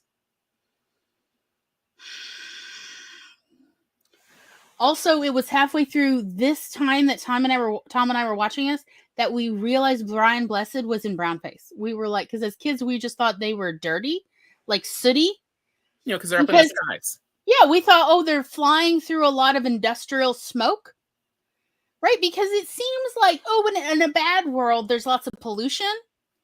And it was only we were watching this time that we were like, oh, wait. That's not soot. That's, like Tropic Thunder that's brownface. Oh, dear. Oh, dear. Oh, dear. That was supposed to be contouring. Oh, dear. And so cringe. Really not thrilled about that. We just thought Brian Blessed had come back from the Mediterranean and was like super tan, like, I mean, like, we didn't understand as kids because, like, I told you before how our mom turned many shades darker, where people could not believe that she and I were related, or that I was her daughter because I was so pale and she would get so dark in the summertime and Tom would get equally dark. So we were like, oh, the Hawkmen are dark like that. Like they've tanned because they're out in the sky all the time. And this world hasn't invented sunscreen. And also they're flying through all this industrial smoke. Hence why their face looks sooty. Because frankly, it's not good contouring. It's really not good contouring. So that's what we thought it was. And it's only this time that we realized, oh, hold on. That is actually supposed to be brown face. Oops. So be aware of that. It is something in there. The yellow face also, Max von Sydow. He is a good actor, but it's super cringy. Also, just making like Ming the Merciless, like the whole thing was based in racism. And they definitely didn't try to remove the racism from the backbone of this story concept. Oh, no. They put it in there purposefully because, Clytus and I can't remember his assistant, who's, the second in command, who are essentially Nazi SS. Was it General Kala? Was that her name? Mary Angela Mulatto? I think so. Melito? Yeah, that's her. Her name is General Kala. Her character, it's General Clytus and General Kala. Of like, they're the Nazi SS. Like, they're dressed in, Base SS. Like, the costumes are barely different. They made sure to really bring that reference to you. Also, the way they act, and they're doing experiments on people. Like, there's really no question who these characters are supposed to be. So, again, there are issues with it, but I love the costumes. The costumes were designed by Italian fashion designers. They look so amazing. Not thrilled about the cultural appropriation, especially the harem outfits. But they are scantily clad for sure, and sumptuous, and so many cushions, and satin for days, y'all. Satin for days. Just hanging satin. There's a soundbite for you. They got so many good actors to be in such a terrible film. Agreed. So visually, it's stunning. It could have been so much more. So what makes it be? Because I guess presumably, since the movie came out in 1980, it was filmed, I believe, in 78 or 79. So I guess the racism was not as, like, it didn't stand out as much back then. I don't know. But what is, like, weak as a story? Again, it has similar issues that Barbarella has. First off, about a third through the film, it gets confusing. What is the goal here, other than to survive?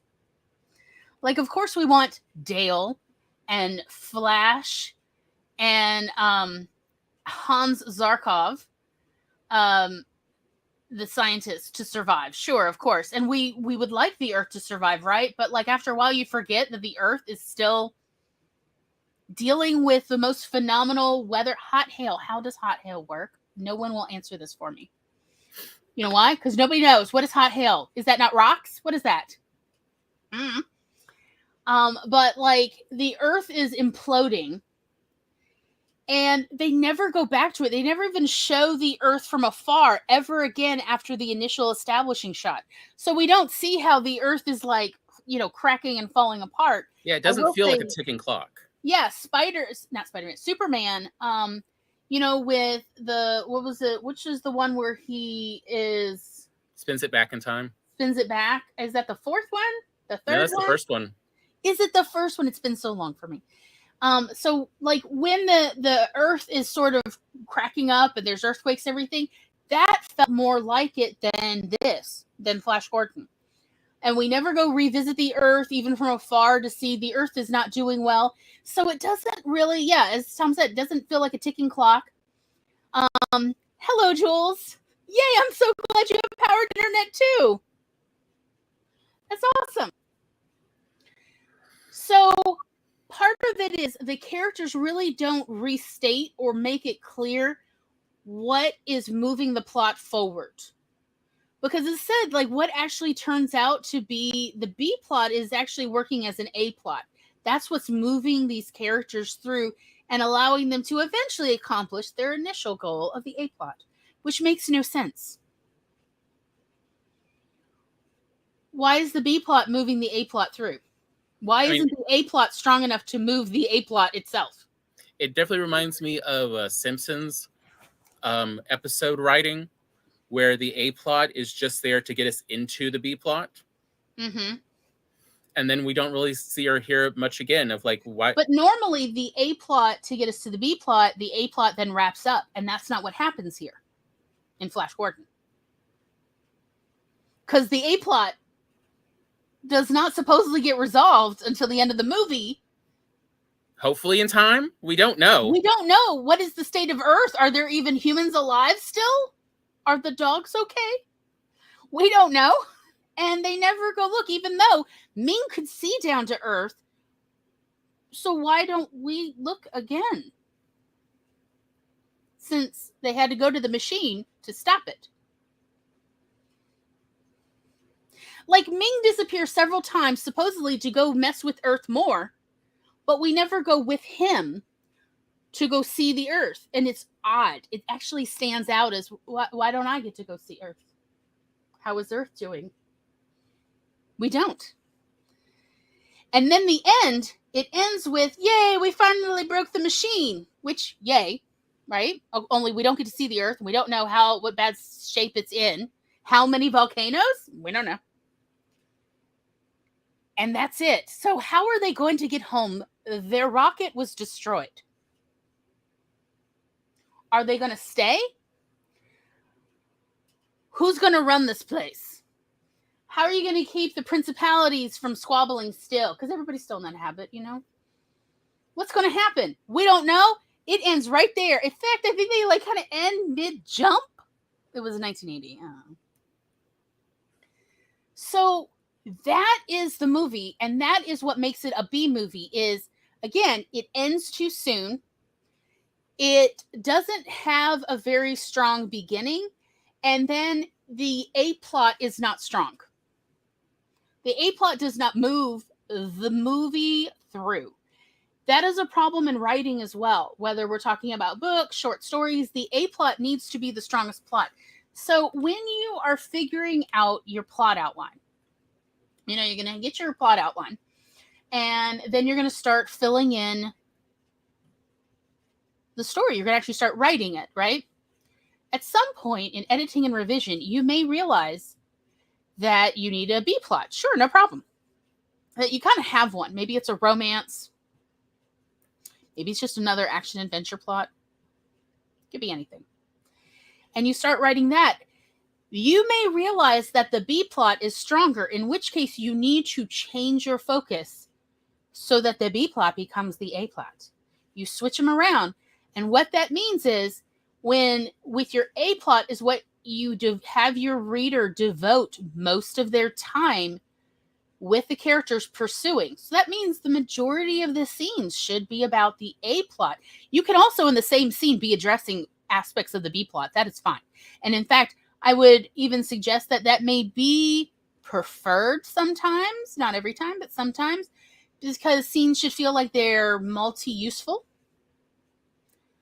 But nevertheless, the A plot should be the strongest plot line in your story. And also that the ending feels satisfying. Yay, the Earth is saved is not the same because when we watch Flash Gordon, we're not, since we only see the Earth at the beginning, so we're really not actually attached to Earth. You think we'd be attached, what if we're living on this planet, but anyway. No, what we're really attached to is our three main characters, Flash, Hans, and Dale. But we're concerned with them at the end. Well, what about them, though? Are they going to live here? Are they getting married? What's happening? What's Hans going to do? Are they going to get him a laboratory? What's going to happen? We don't know. And there's not really a wrap-up either. And this is definitely one of those times with a wrap-up. By the way, I did forget to mention, this movie as well had a crawl screen. If you need... I feel like my father used to joke about this. If you've got to make people read to watch a movie, you already have not done a good job as a filmmaker. That's what he used to say. Like, oh, I got to read it. Like, my father loved to read. But his thing was, if this film is so confusing, we got to have a screen crawl. You've already lost the game. So, now it's a little different with books and short stories. But, I mean, there is this saying of if you need a preface, how strong is your story to start with if you need a preface? Sometimes I felt like stories had prefaces that didn't really need a preface. Or they could have put aspects of that preface in the story as flashback. It is okay to have flashbacks to explain backstory.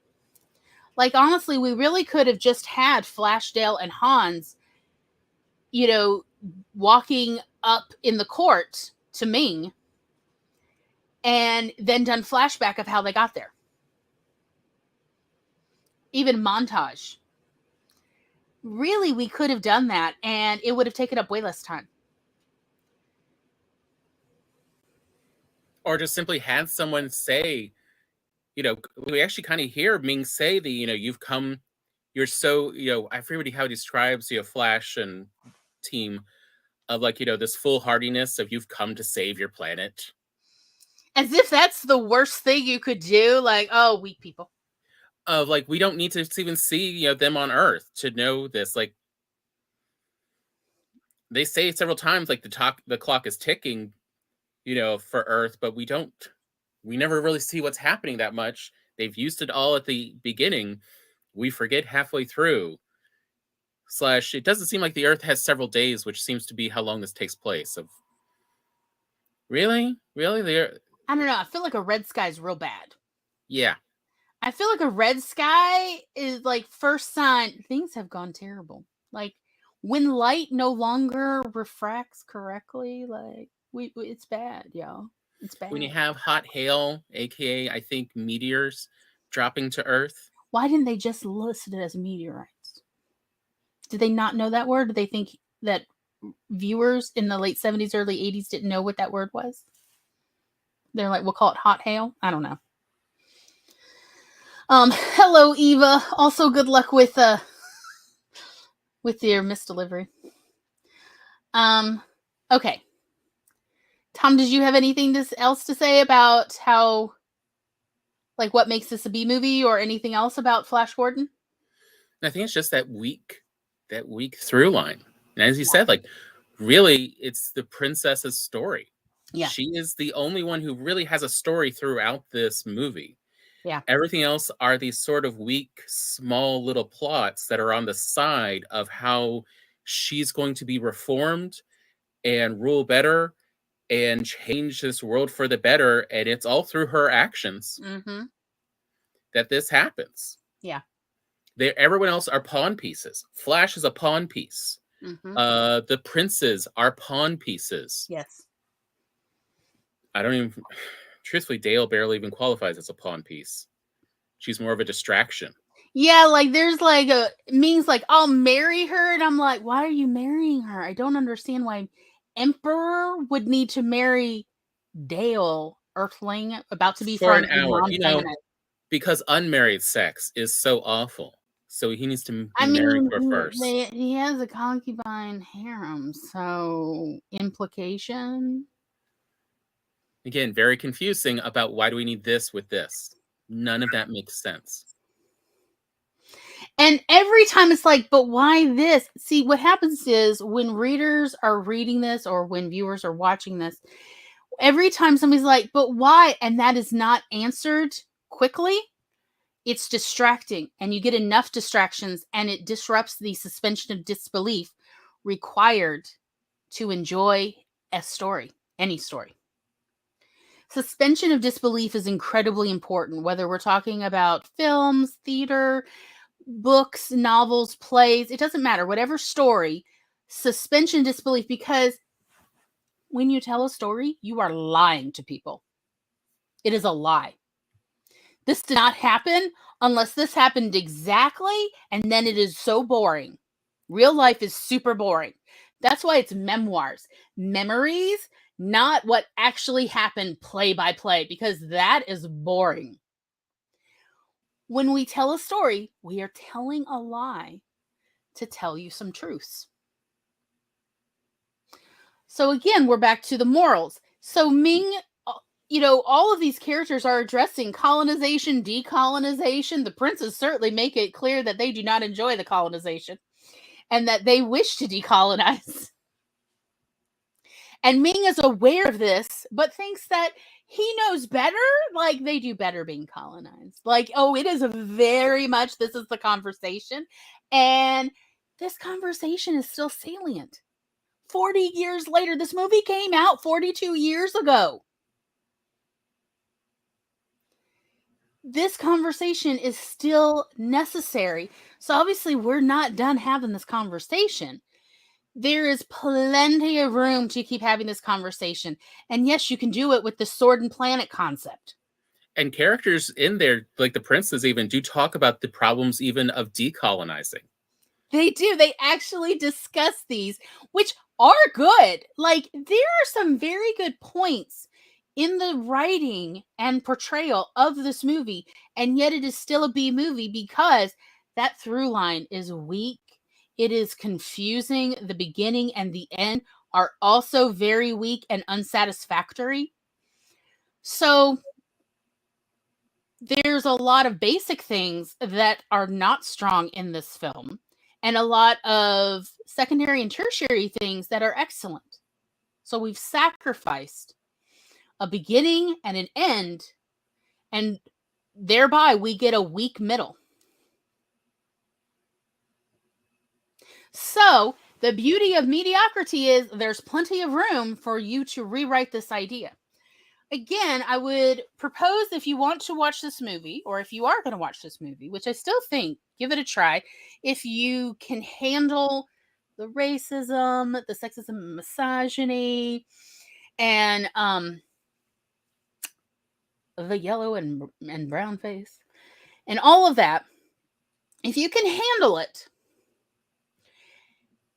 again, I suggest the exercise of take a room, any room or scene, and describe it. Like, for instance, the Timothy Dalton's the forest people, what is it, they're called tree men, excuse me, tree men. Do y'all have no women? Anyway, whatever. No, there's no women on that You never planet. see any women, and I'm like, how does this work? Do they reproduce sexually? What is happening here?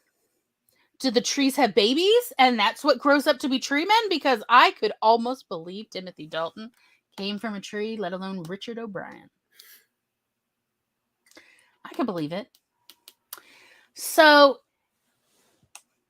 what I would suggest is the scene of the tree men with the tree, where you stick your hand in and see if you get stung by something. You know, the Dune take one.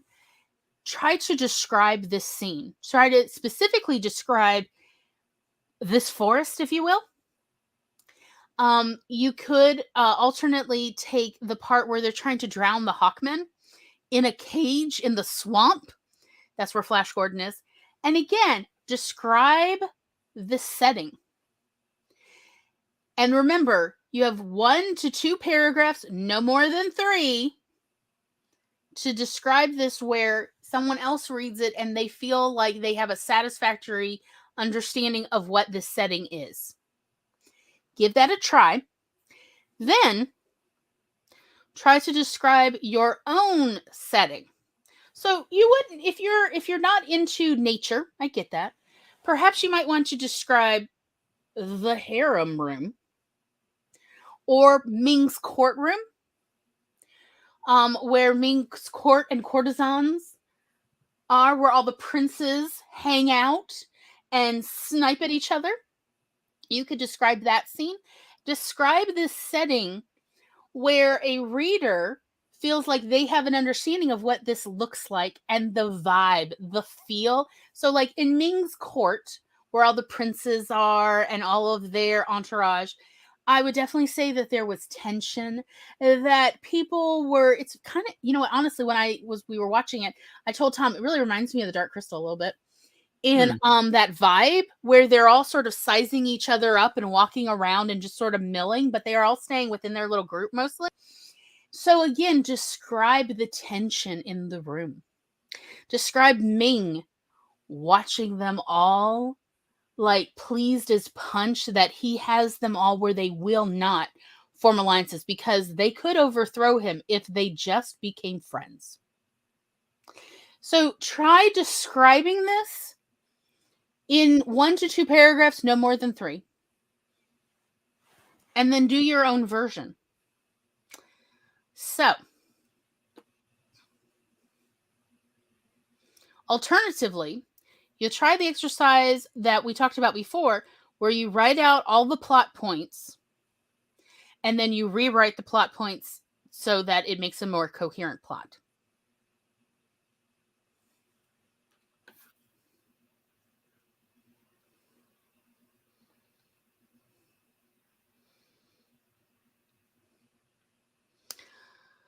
So Spence says, no joke, my best friend broke up with a girl once, and one of the reasons cited was that she didn't understand Blazing Saddles and thought it was stupid.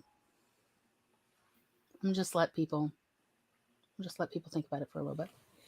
Okay. So, final film, Ice Pirates.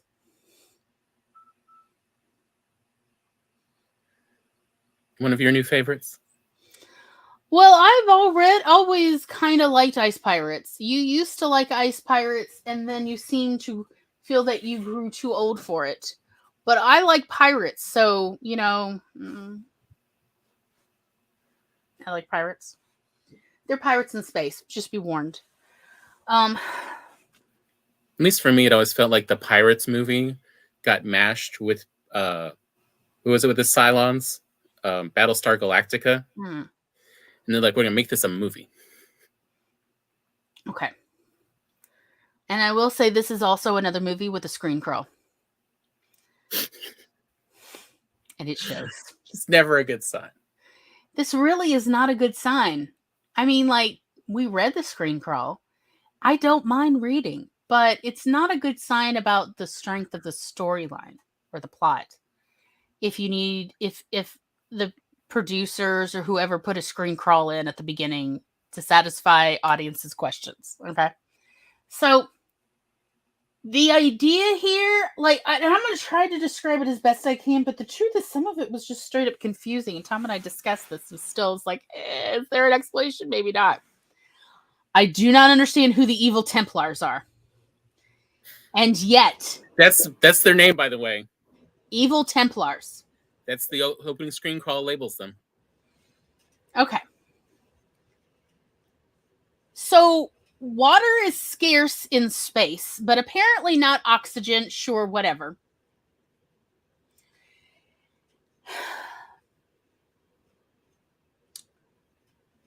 So we have our ice pirates, and they have a ship, and they go around stealing ice or water from anywhere they can get it and reselling it. I mean, pretty standard. Okay. Our main characters, the pirates, are Jason and Roscoe. They are the two ice pirates. There's other crew members. Oh, I forgot. Angelica Houston also in it. Where is she? She's Maida. Oh, that's a terrible name. No wonder I couldn't remember it. That's a terrible name. Okay, she is like, she's the sword, though. So, Jason, I assume, named after the Argonauts, whatever. And Roscoe is our tech guy.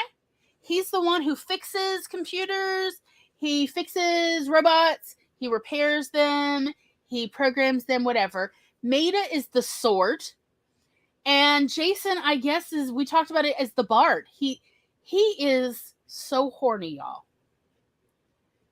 He is so horny that other crew members comment on this. They know him so well. And I'm like, if only they had like male birth control, something to like curb this guy's hormones. But anyway, they try to, steal water off this ship. And Jason ends up seeing a sleeping princess and busts her out of her sleep chamber, which is like a pod situation. And, kidnaps her, because how could this possibly go wrong? Also, what is consent? Anyway. All the other pirates comment on this, by the way. Yeah, and they're like, this is a bad idea. Also, leave the princess alone. Like, nobody is for this, but it's Jason. It's his ship. Whatever. They are very quickly, immediately captured. And they, like, the guy, he's one of the evil Templars, right? He's like second in command, the son. Is like, oh, I have a better punishment than death. And that is castration and enslavement. Oh, and lobotomizing. Don't forget the lobotomizing. Oh, I forgot it. You know what? I really didn't get that vibe. I guess I missed it. They say, like, that's who the guy who's in there for stealing, who then, Yeah. Pretends but he doesn't get lobotomized either, so. No, but that's because he's a monk. That's how he gets out of it. Yeah, but I thought they were talking about castration, not lobotomizing. No, he says you get both castrated and lobotomized. Oh. That's why there's not much there in the brain anymore. They get reprogrammed. Oh, well, that makes a lot more sense. Okay. I thought that they were just, anyway. By the way, the wigs in this film, very good, especially for 1984. Okay. But they don't get castrated. Oh, thank goodness. Instead, the princess actually fakes their castration and lobotomization in order to then buy them as her slaves, and then forces or makes a deal. It's like they kind of do these double cross, whatever, to get the Jason and Roscoe to take her to Pirate Planet, because she is looking for her father, who disappeared several months prior. But apparently, even among the people, the thieves who are about to become enslaved and castrated and all this, even they know that her father was murdered, was killed by the evil Templars. And they're like, poor girl doesn't even know. Only she does know. She's just acting like she doesn't know. Because politics? I guess so. Meh. So, they agree to take her to the Pirate Planet. I have to say, the makeup for the Frog Lady is so good. It is so good, y'all. In fact, it's my favorite bit of like special effects makeup from the 80s. Like, it looks the best. And I'm saying that, and I grew up with E.T., but I think this one's actually even better. Even though some of it you can see a little bit pull and stuff, it still looks really good. And even the pulling looks like it's part of it, like the frog lady just has loose skin. But anyway, so now we have to find out what happened to the princess's father. Well, it turns out the princess's father was on a quest to find the seventh planet, was it, or seventh world or something like that, where there's so much water on this planet that it rains down from the sky all the time. So much water. And he found it and then returned. And I don't know, I really wasn't clear why he was killed, actually. I don't remember. Do you remember? He didn't want to share the location. Ah. Because the whole setup, it turns out, is they want what's her name, the princess or whatever, to go find the planet her dad found. Right. They're hoping, I guess, genetics works, and she will be able to follow her father's lead, follow the crumbs, but be too dumb to avoid them being able to follow her. And then that way they can find the seventh world. Quick warning. So, it is a movie from the 80s, so of course there's sexism and misogyny, there's racism, there's also a lot of homophobia. There's both subtle homophobia and straight up, what the hell is this? I don't know what would you call, I don't know what to call that, but but I will say, I have watched a lot of films from this time period because I grew up in this time period, and the anti-gay jokes are not as bad as a lot of other films. Like, they're okay. They're not super mean and ugly. However, you need to know that the N-word is actually said one time in this film on the pirate planet. And even the other violent criminal goes, "What did you say?" And the first character who says this word says, "Oh, I mean the black gentleman over there." So, I actually kind of liked that they made this clear of it's not okay to say this, even like pirates and other ne'er-do-wells don't talk this way.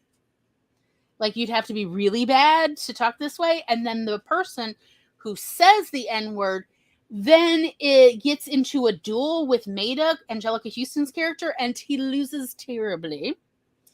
So, I felt right. I felt really appropriate, yeah.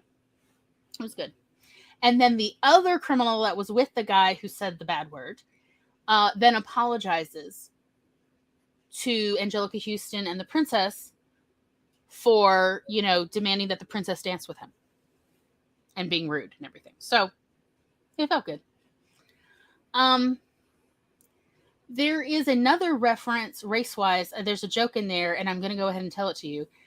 Roscoe makes another robot. He makes a robot, I think, like kind of from scratch, really. And it's a good robot. Like, it's a really good quality robot. Finally, they'll get a quality robot. And Jason asks, cool. I just have one question. Why did you make him black? And Roscoe says, because I wanted to make him perfect. And then the robot's like, So, again, I really actually appreciated this joke. I thought that was sweet. That was nice, especially for the 80s. Times were different then. So it was nice to have this sort of nod to the audience and their expectations.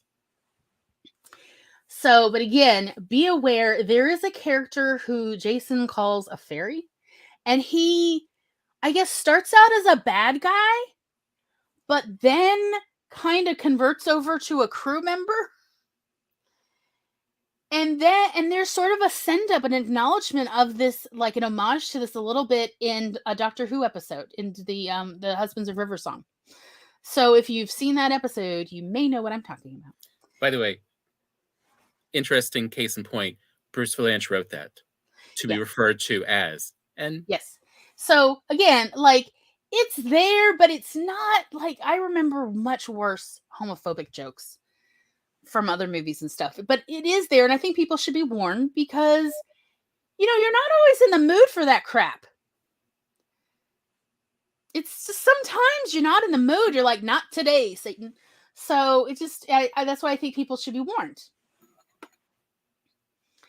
And essentially through that, they find the breadcrumb trail her father left her, which he apparently, I guess, really did meaningfully leave this breadcrumb trail.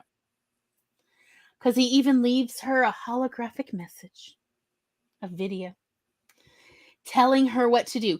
I have to tell you, I really did think that the I guess plot trope, the plot device they use, where they're going through a wormhole or a black hole or something where time moves differently, and they're having a ship-wide fight during this whole thing as everyone is aging incredibly quickly, was really cool, even though also she's pregnant, and now Jason has a son who, by the end of this, is like the age Jason was when this started, because Jason's super old now, and is fighting, okay,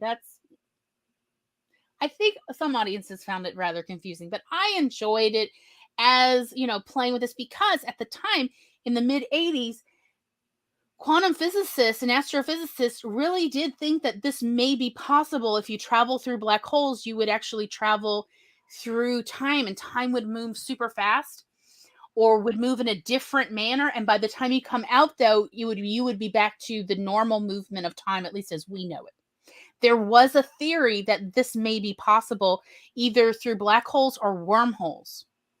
And I know that it hasn't been entirely disproven. So it's still kind of on the table as a possibility. So it's sort of fun to see one of the very few story portrayals of this particular type of time travel.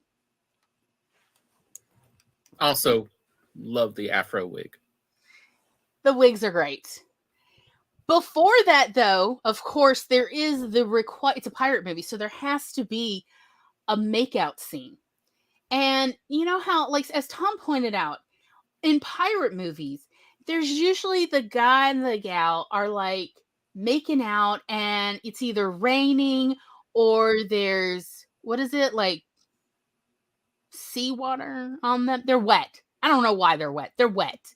They're always wet. They're always wet. And how do they do this in space, you ask? Because why would you need it? But it's in this movie. There's a setting in his cabin where there's an enormous kind of TV screen or projector screen, and they put it on a beach, with a beach sunset or whatever. And then it rains on the bed, and they have a fun time. Because the storm's rolling in. Yeah. So that's wild. And yes, there is at one point where people are swinging inside the ship, like you would on a pirate ship, Errol Flynn. That's wild too. So, lo and behold, after they get through this wormhole or something, they end up at the 7th planet. And the people pursuing them, though, their trajectory was slightly off by 1 degree. So they are lost forever in time. They did not escape the wormhole or the anomaly. So they are free. They have found the 7th world. And what is it? It's Earth. And that is literally the moment where the movie ends. No more. What about all the humans in this other galaxy or this other part of the universe? What about their desperate need for water? What about Jason and his crew? What about the princess? And she's pregnant, presumably, since, she's just been fertilized like a fish. So that's where the movie ends. We have no idea what happens after that. We have no idea. They found the planet. We have no idea what happens or why, or was this all worth it? I mean, her father's dead. So why find it? Can they get back? Will they go back? Will they just stay and live their life on Earth? How will they live? We have no idea. Did I leave anything you want to include?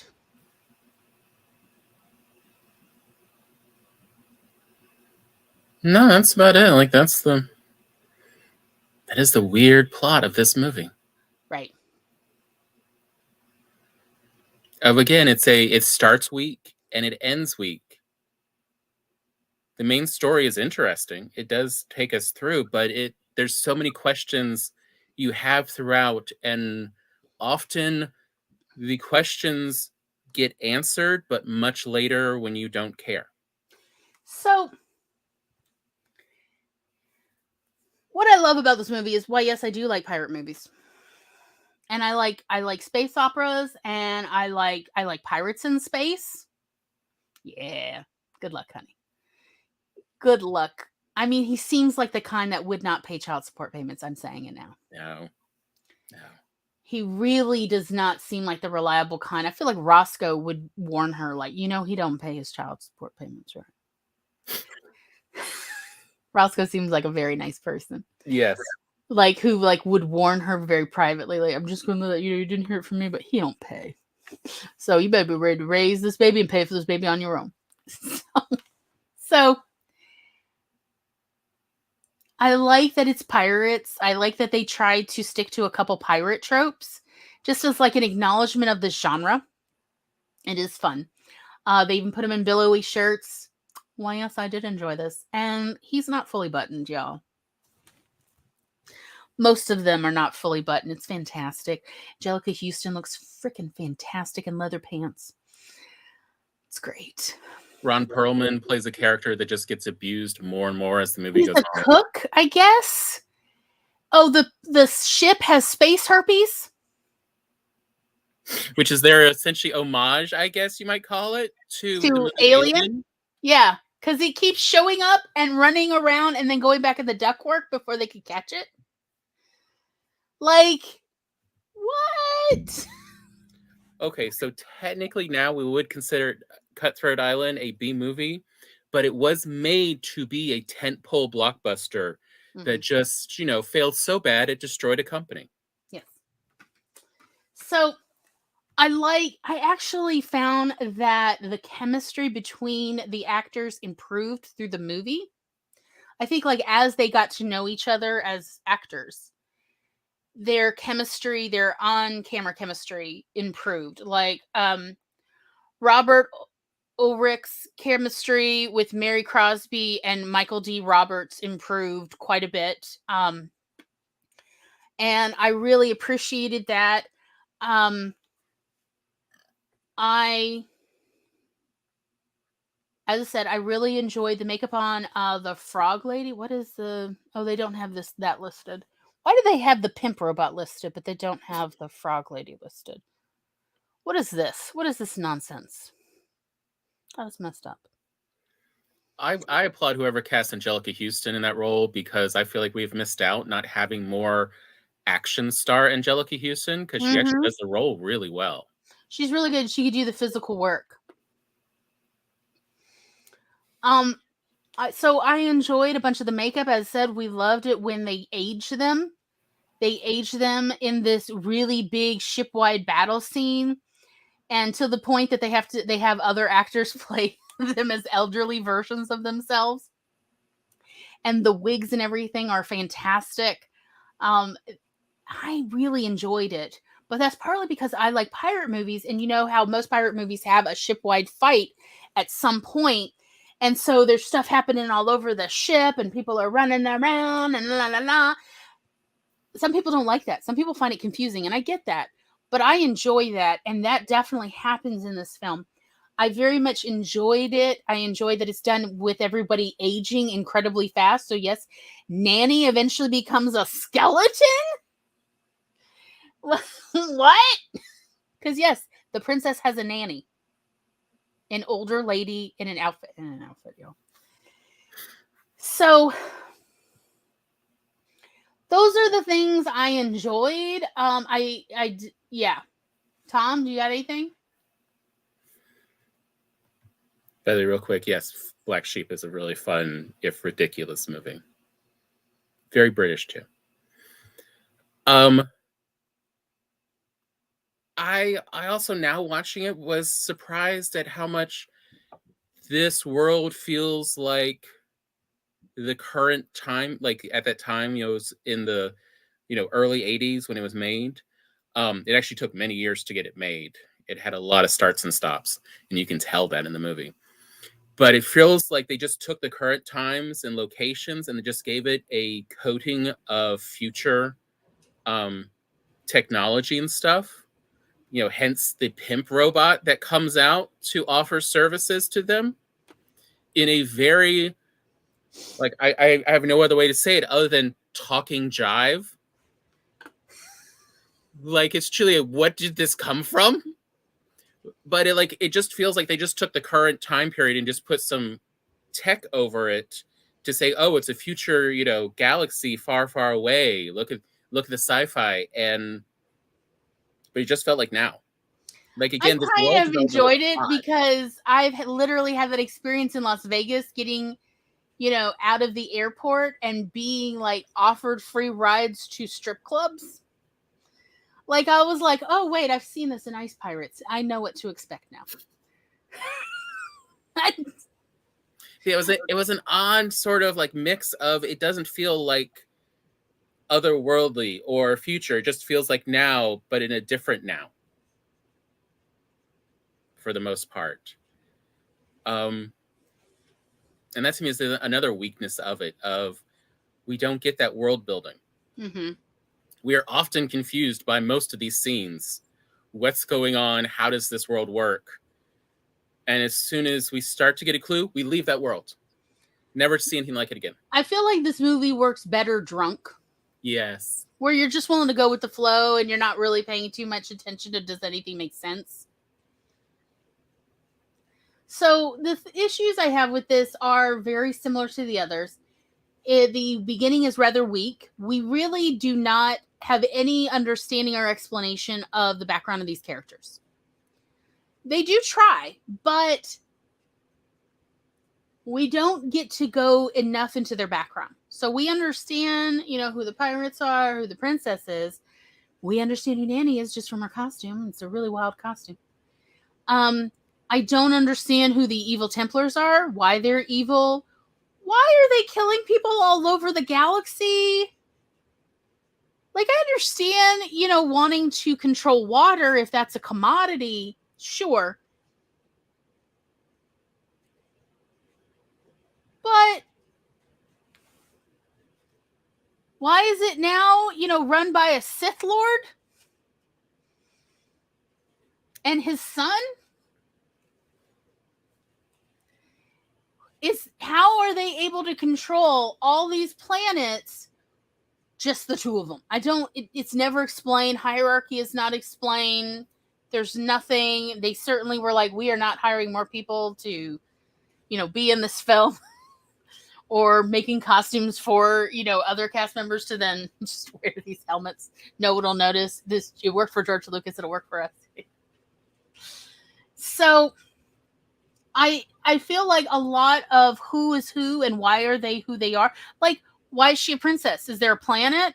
Do her people need her? Or is she more like the British monarchy where it's just a perfunctory role? We are never told anything about why she's a princess, what she is a princess of, and does anyone need her for anything? Who's running that government? I don't know. So, as well as the ending, we don't know what happens, as I pointed out. We have no idea. They found Earth. Okay, good luck. Do you know Earth doesn't like aliens? We don't even like people from other countries. Are you kidding? Are they saying that these are where humans came from, was from this other galaxy, and then they came here? Like, it's hard to tell just what kind of Earth they found. Like, yeah, you found water. What you gonna do? Because trust me, this is not a useful commodity on Earth. We got plenty. So the beginning and the end were very weak and unsatisfactory. And the middle is rather confusing because we're told in the beginning the goal is water. But then suddenly we got a mystery on our hands. Who killed the princess's daddy? And why? And why? But also, why do we care? Because he's looking for this planet. Okay, why? Because there's water and we want water. Okay, so to resell? Don't you need bigger buckets? To overthrow the government? How will this work? You only have a little pirate ship. You need a liner to fill. You need a tanker, a space tanker. And even then, it seems like very dangerous where your trajectory has to be perfect because there's no room for wiggle going through this anomaly or you're dead forever. So how that gonna work? I don't understand. This doesn't make sense. And it is never explained. And to Like, me, it's never explained. Like, well, what if we find the planet? Then what? Like they never say that. They don't answer it. and to me, the other biggest problem is they never spend any time giving us reasons we care about these characters.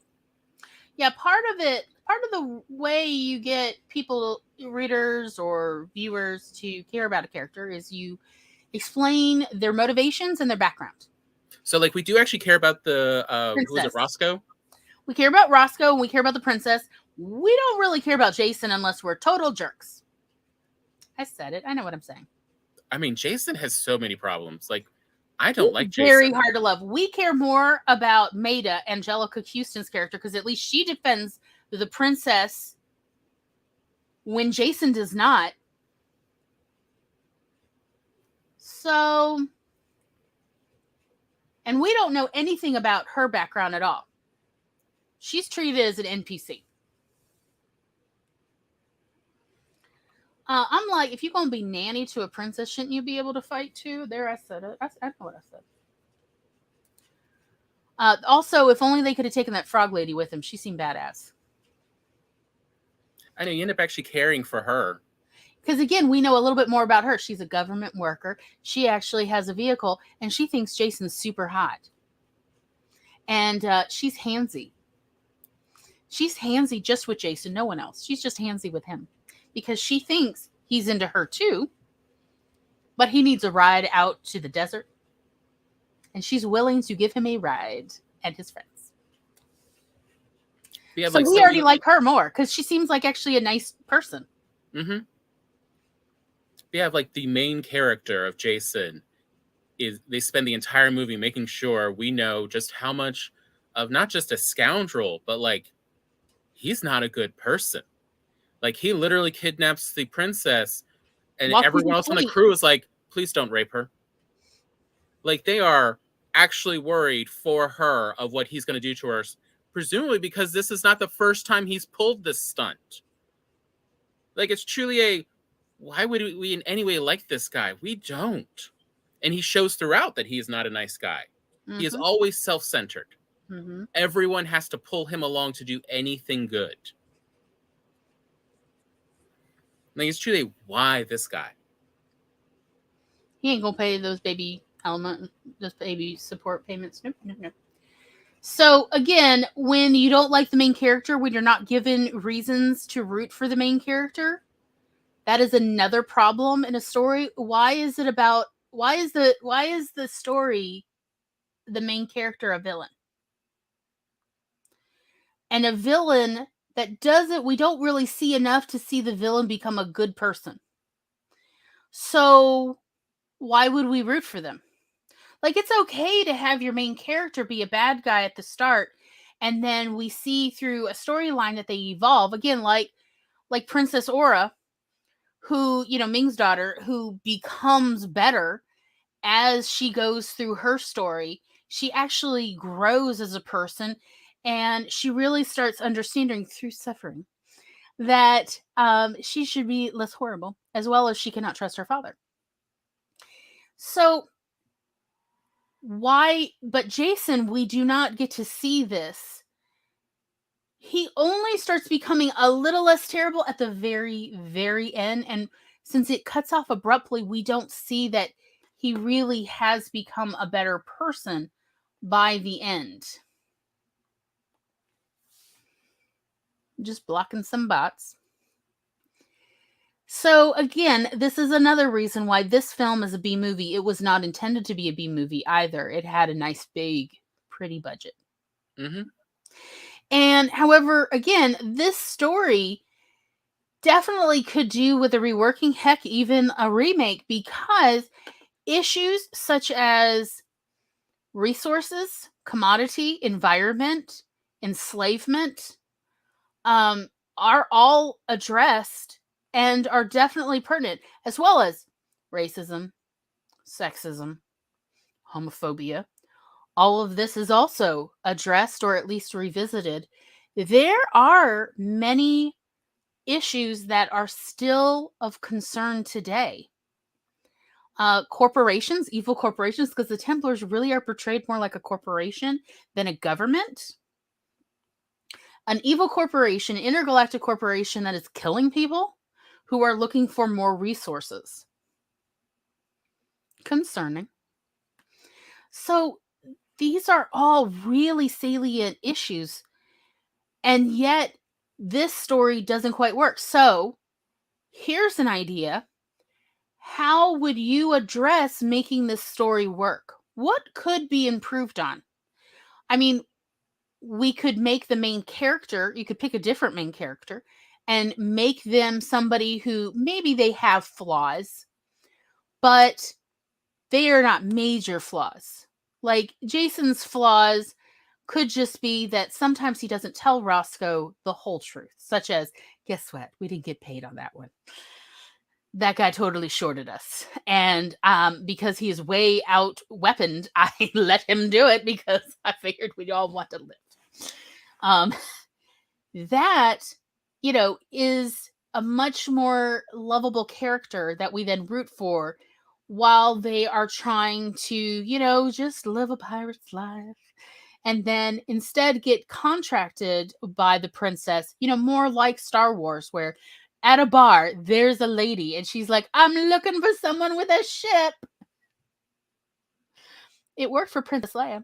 Or even if you don't want to change it that much, you can just have, why did he kidnap the princess? Well, he was going to use her as protection to keep them from blasting the ship because they were leaving after, the Templars had been notified, and they were afraid that their ship was going to be attacked. Well, we've got a princess on board. Don't blow us up. But they don't do that either.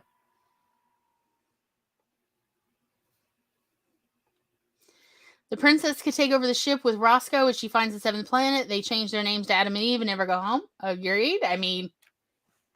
Yeah. Could be. Could be an uninhabited Earth. The dinosaurs are gone and all it is mammals.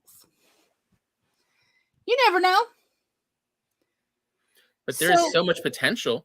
There is a lot of potential.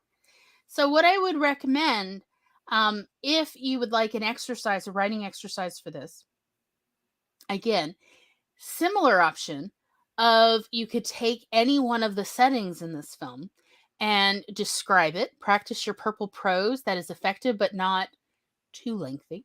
Remember, 1 to 2 paragraphs, no more than 3 maximum.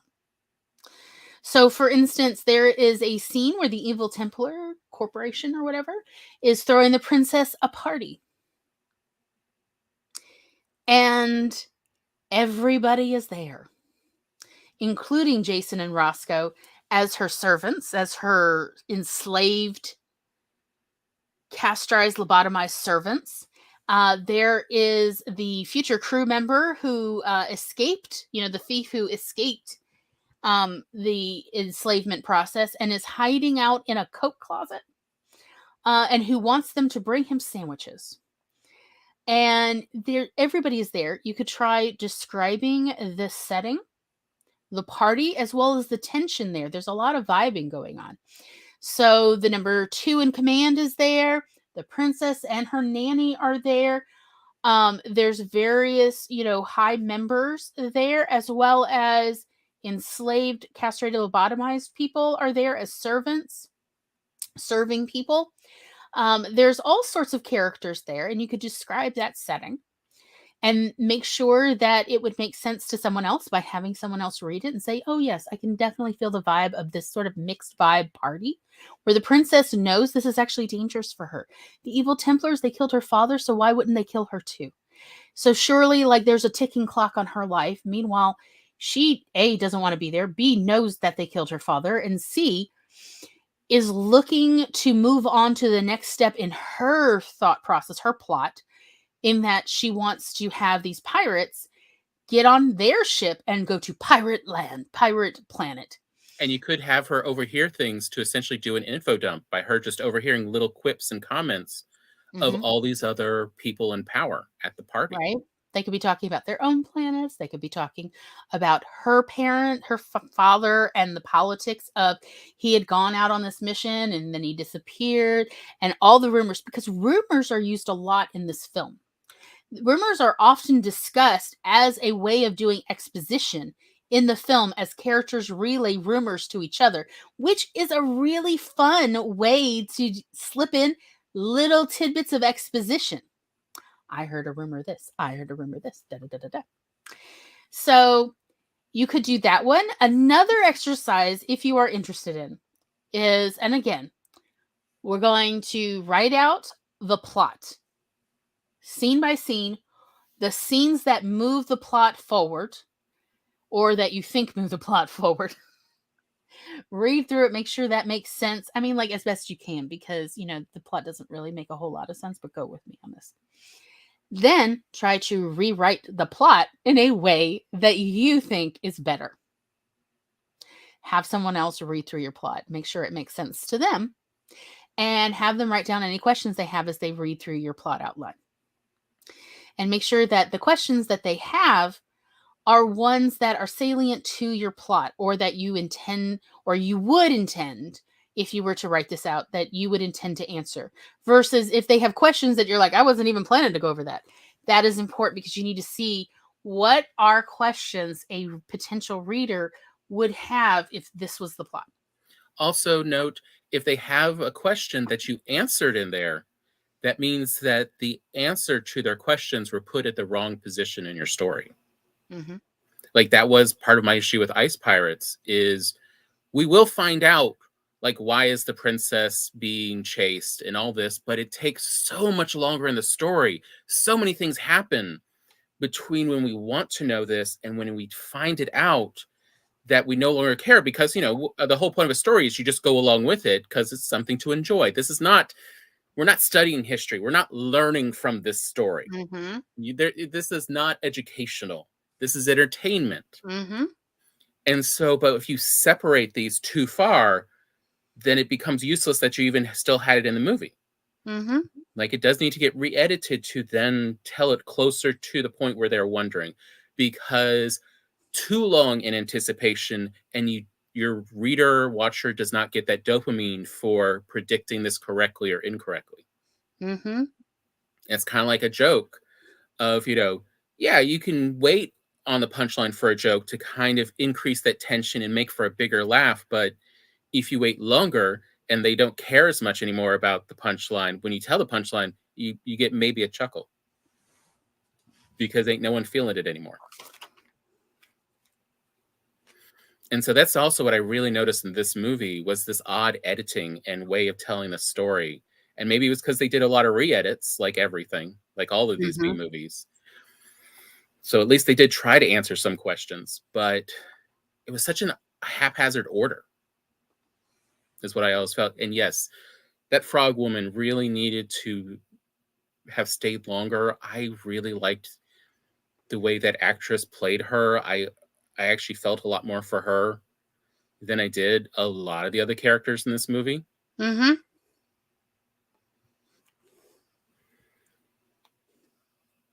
And so that's where we end up with, this B movie.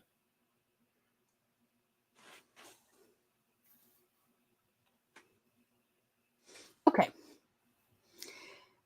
Is there anything left to say about Ice Pirates, or are we good? I think that's everything. Okay. If you do have further questions about it, or you would like further assistance with your exercises, let us know. We'd be happy to help. And remember, if you're not having fun, you're probably not doing it right. I said it. So, next Monday, we are going to talk about horror short stories and films. I did put the link to the short story playlist here. It is also down in the doobity-doo for this episode. We are specifically, if you scroll down, let's see, it starts what? 3, 4. I believe it's number what? 9? 1, 2, 3, 4, 5, 6. Nope, number 7. Number 7 and on, the guy in the white shirt who looks horrified. And then the picture of the actor Anthony something or other. I can't remember his name. And then the nice little old lady with the black hair. Those are the 3 we are going to discuss. The first one is called Granny. The second one is called Ella.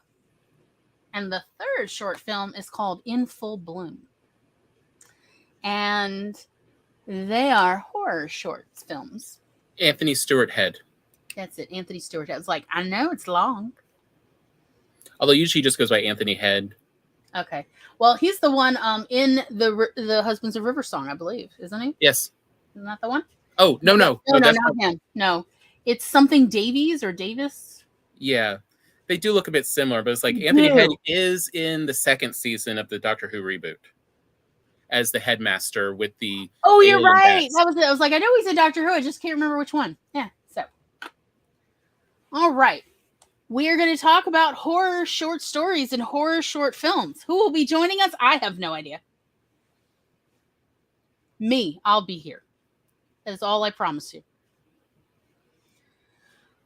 So, horror shorts. But, Glory, I'm not into writing horror. My darlings. My sweet, sweet darlings. Whether you ever intend to write horror stories or not, it is important to discuss writing horror because you can put those elements into your story. There may come a time where your story calls for it, and then you'll be like, but I don't know because I never knew I needed to study this. That's why we're here. So, we're going to talk about writing horror short stories. We're going to talk about inserting horror elements into short stories or full-length stories.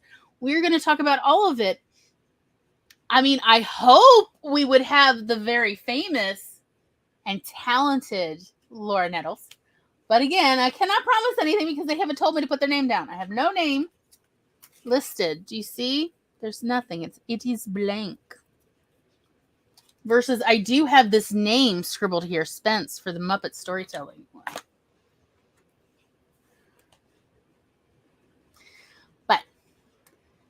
So we're going to talk about horror stories, horror short films, and what we can learn from even just watching horror short films about how to inject these elements into our own stories, whether they're full length or they're short versions, or even, hopefully, micro versions. So it's going to be super fun. I'm going to tell you right now, if you like the genre at all, I think you're gonna like Granny and Ella, especially Granny, because Granny is absolutely a ridiculous one. There is a lot of fake blood used, be warned, but it is so absurd that it's really more of a horror comedy to me. Go on. No, go on. I was just going to say, like, to me, the elements that these all showcase very well and are worth knowing because it's good in any story is horror is about tension. All these shorts are about how do you keep that tension going? But also, how do you put twists in your story that are still satisfying to your reader? Because they have certain expectations. You can change them certain ways, but not others. And this is like what are the good ways to change those expectations and them still be your readers and watchers to be satisfied and happy with it. So I hope you will all take my advice and watch these 3 films in the upcoming week before Monday's show, because I would love to discuss them, each of these films, with you actively, with you already having watched it. But I understand if you're not able to get a chance. We're still going to do the same thing we do each time with these, where I go over an explanation of the plot line or what happens in the film. And then we go over what we could learn from these and what, if any, exercises, of course there will be exercises, that you can practice and take away from this to help hone your own writing. So, and I think you're going to find In Full Bloom to be interesting. It is not your normal horror. We debated including this one actually for quite a while, but I really liked the tension in it quite a bit. I liked a little bit of the sort of sci-fi vibe in there too, but it's a natural kind of, it's almost magical. It's kind of, what is this? I don't know, but it was super fun to watch. So yes. And then the week after that, yes, we will talk on the 21st of March. We'll talk about the Muppet storytelling style, specifically Jerry Jewell and Jerry Jewell's influence on the Muppets writing. So that is what we're going to do. I hope you will all join us next Monday on the 14th for horror short films and horror short stories as we talk about this. And I'm super excited about it because, I'm super picky about horror.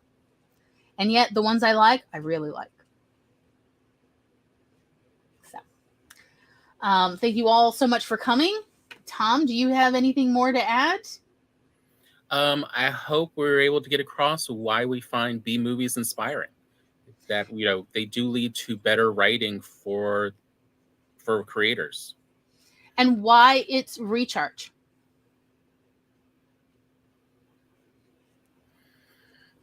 I guess I would say, parting wise, it would be this: when the creativity well starts running dry, watching and consuming media that is not quite winners can be very inspiring, because you see where you could inflect your own take on it, where there's a story to tell, but it's not the story they told. So if you see where there's a gap here, there's a story that they could have told, but they didn't tell, and I think it's a compelling story, that's the spot for you to then jump in and maybe at least sketch that out. Write out the outline real quick. Whatever.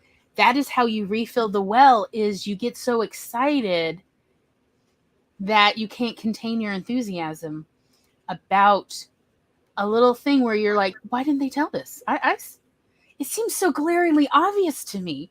Why didn't they tell this or tell it from this perspective? Go outline it. Go sketch it. Write the treatment for it. Anything. It will, help you refill your creative well. Also, it may give you a jumping off point to write further, or at least something to come back to when you feel worn down. At the very least, B movies are still super fun to watch, and you never know where you're going to get little ideas for things to inject into your own stories for later. Even if it's just, that Brian Blessed costume, oh yeah, I'm going to describe somebody in it. Or actually, let me tell y'all, his buns in that, yum yum, so toasty. Or I just had this thought of, sort of an alternate cut of, even Ice Pirates, where Roscoe and the princess instead pair up, and Jason, gets sort of stuck, / the frog woman, government worker, joins the pirate crew. Oh, wouldn't that be cool? Jason has a love interest who treats him the way he's been treating everyone else, and that's where we force his character to grow. Mm-hmm. That sounds brilliant. That sounds a lot more entertaining. It really does. Plus, I love Roscoe. I love Roscoe character. Make me some more robots, buddy. It's so cool.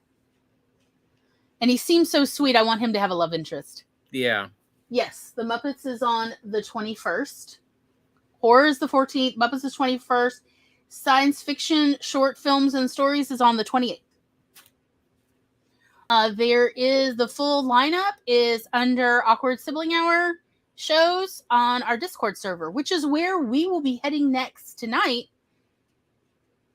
The after party will be in the Unicorn Council Discord server in the voice chat in the clubhouse. If anyone would like to join us, we would love to have you.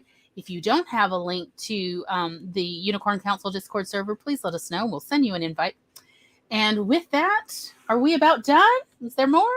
I think we've said the things. Mm-hmm. Well, thank you all so much for coming. If you happen to rewatch this later, please let us know in the comments what you think, what your input is, and we still would love to hear your favorite B movies and guilty pleasures. Thanks, everybody. Bye-bye.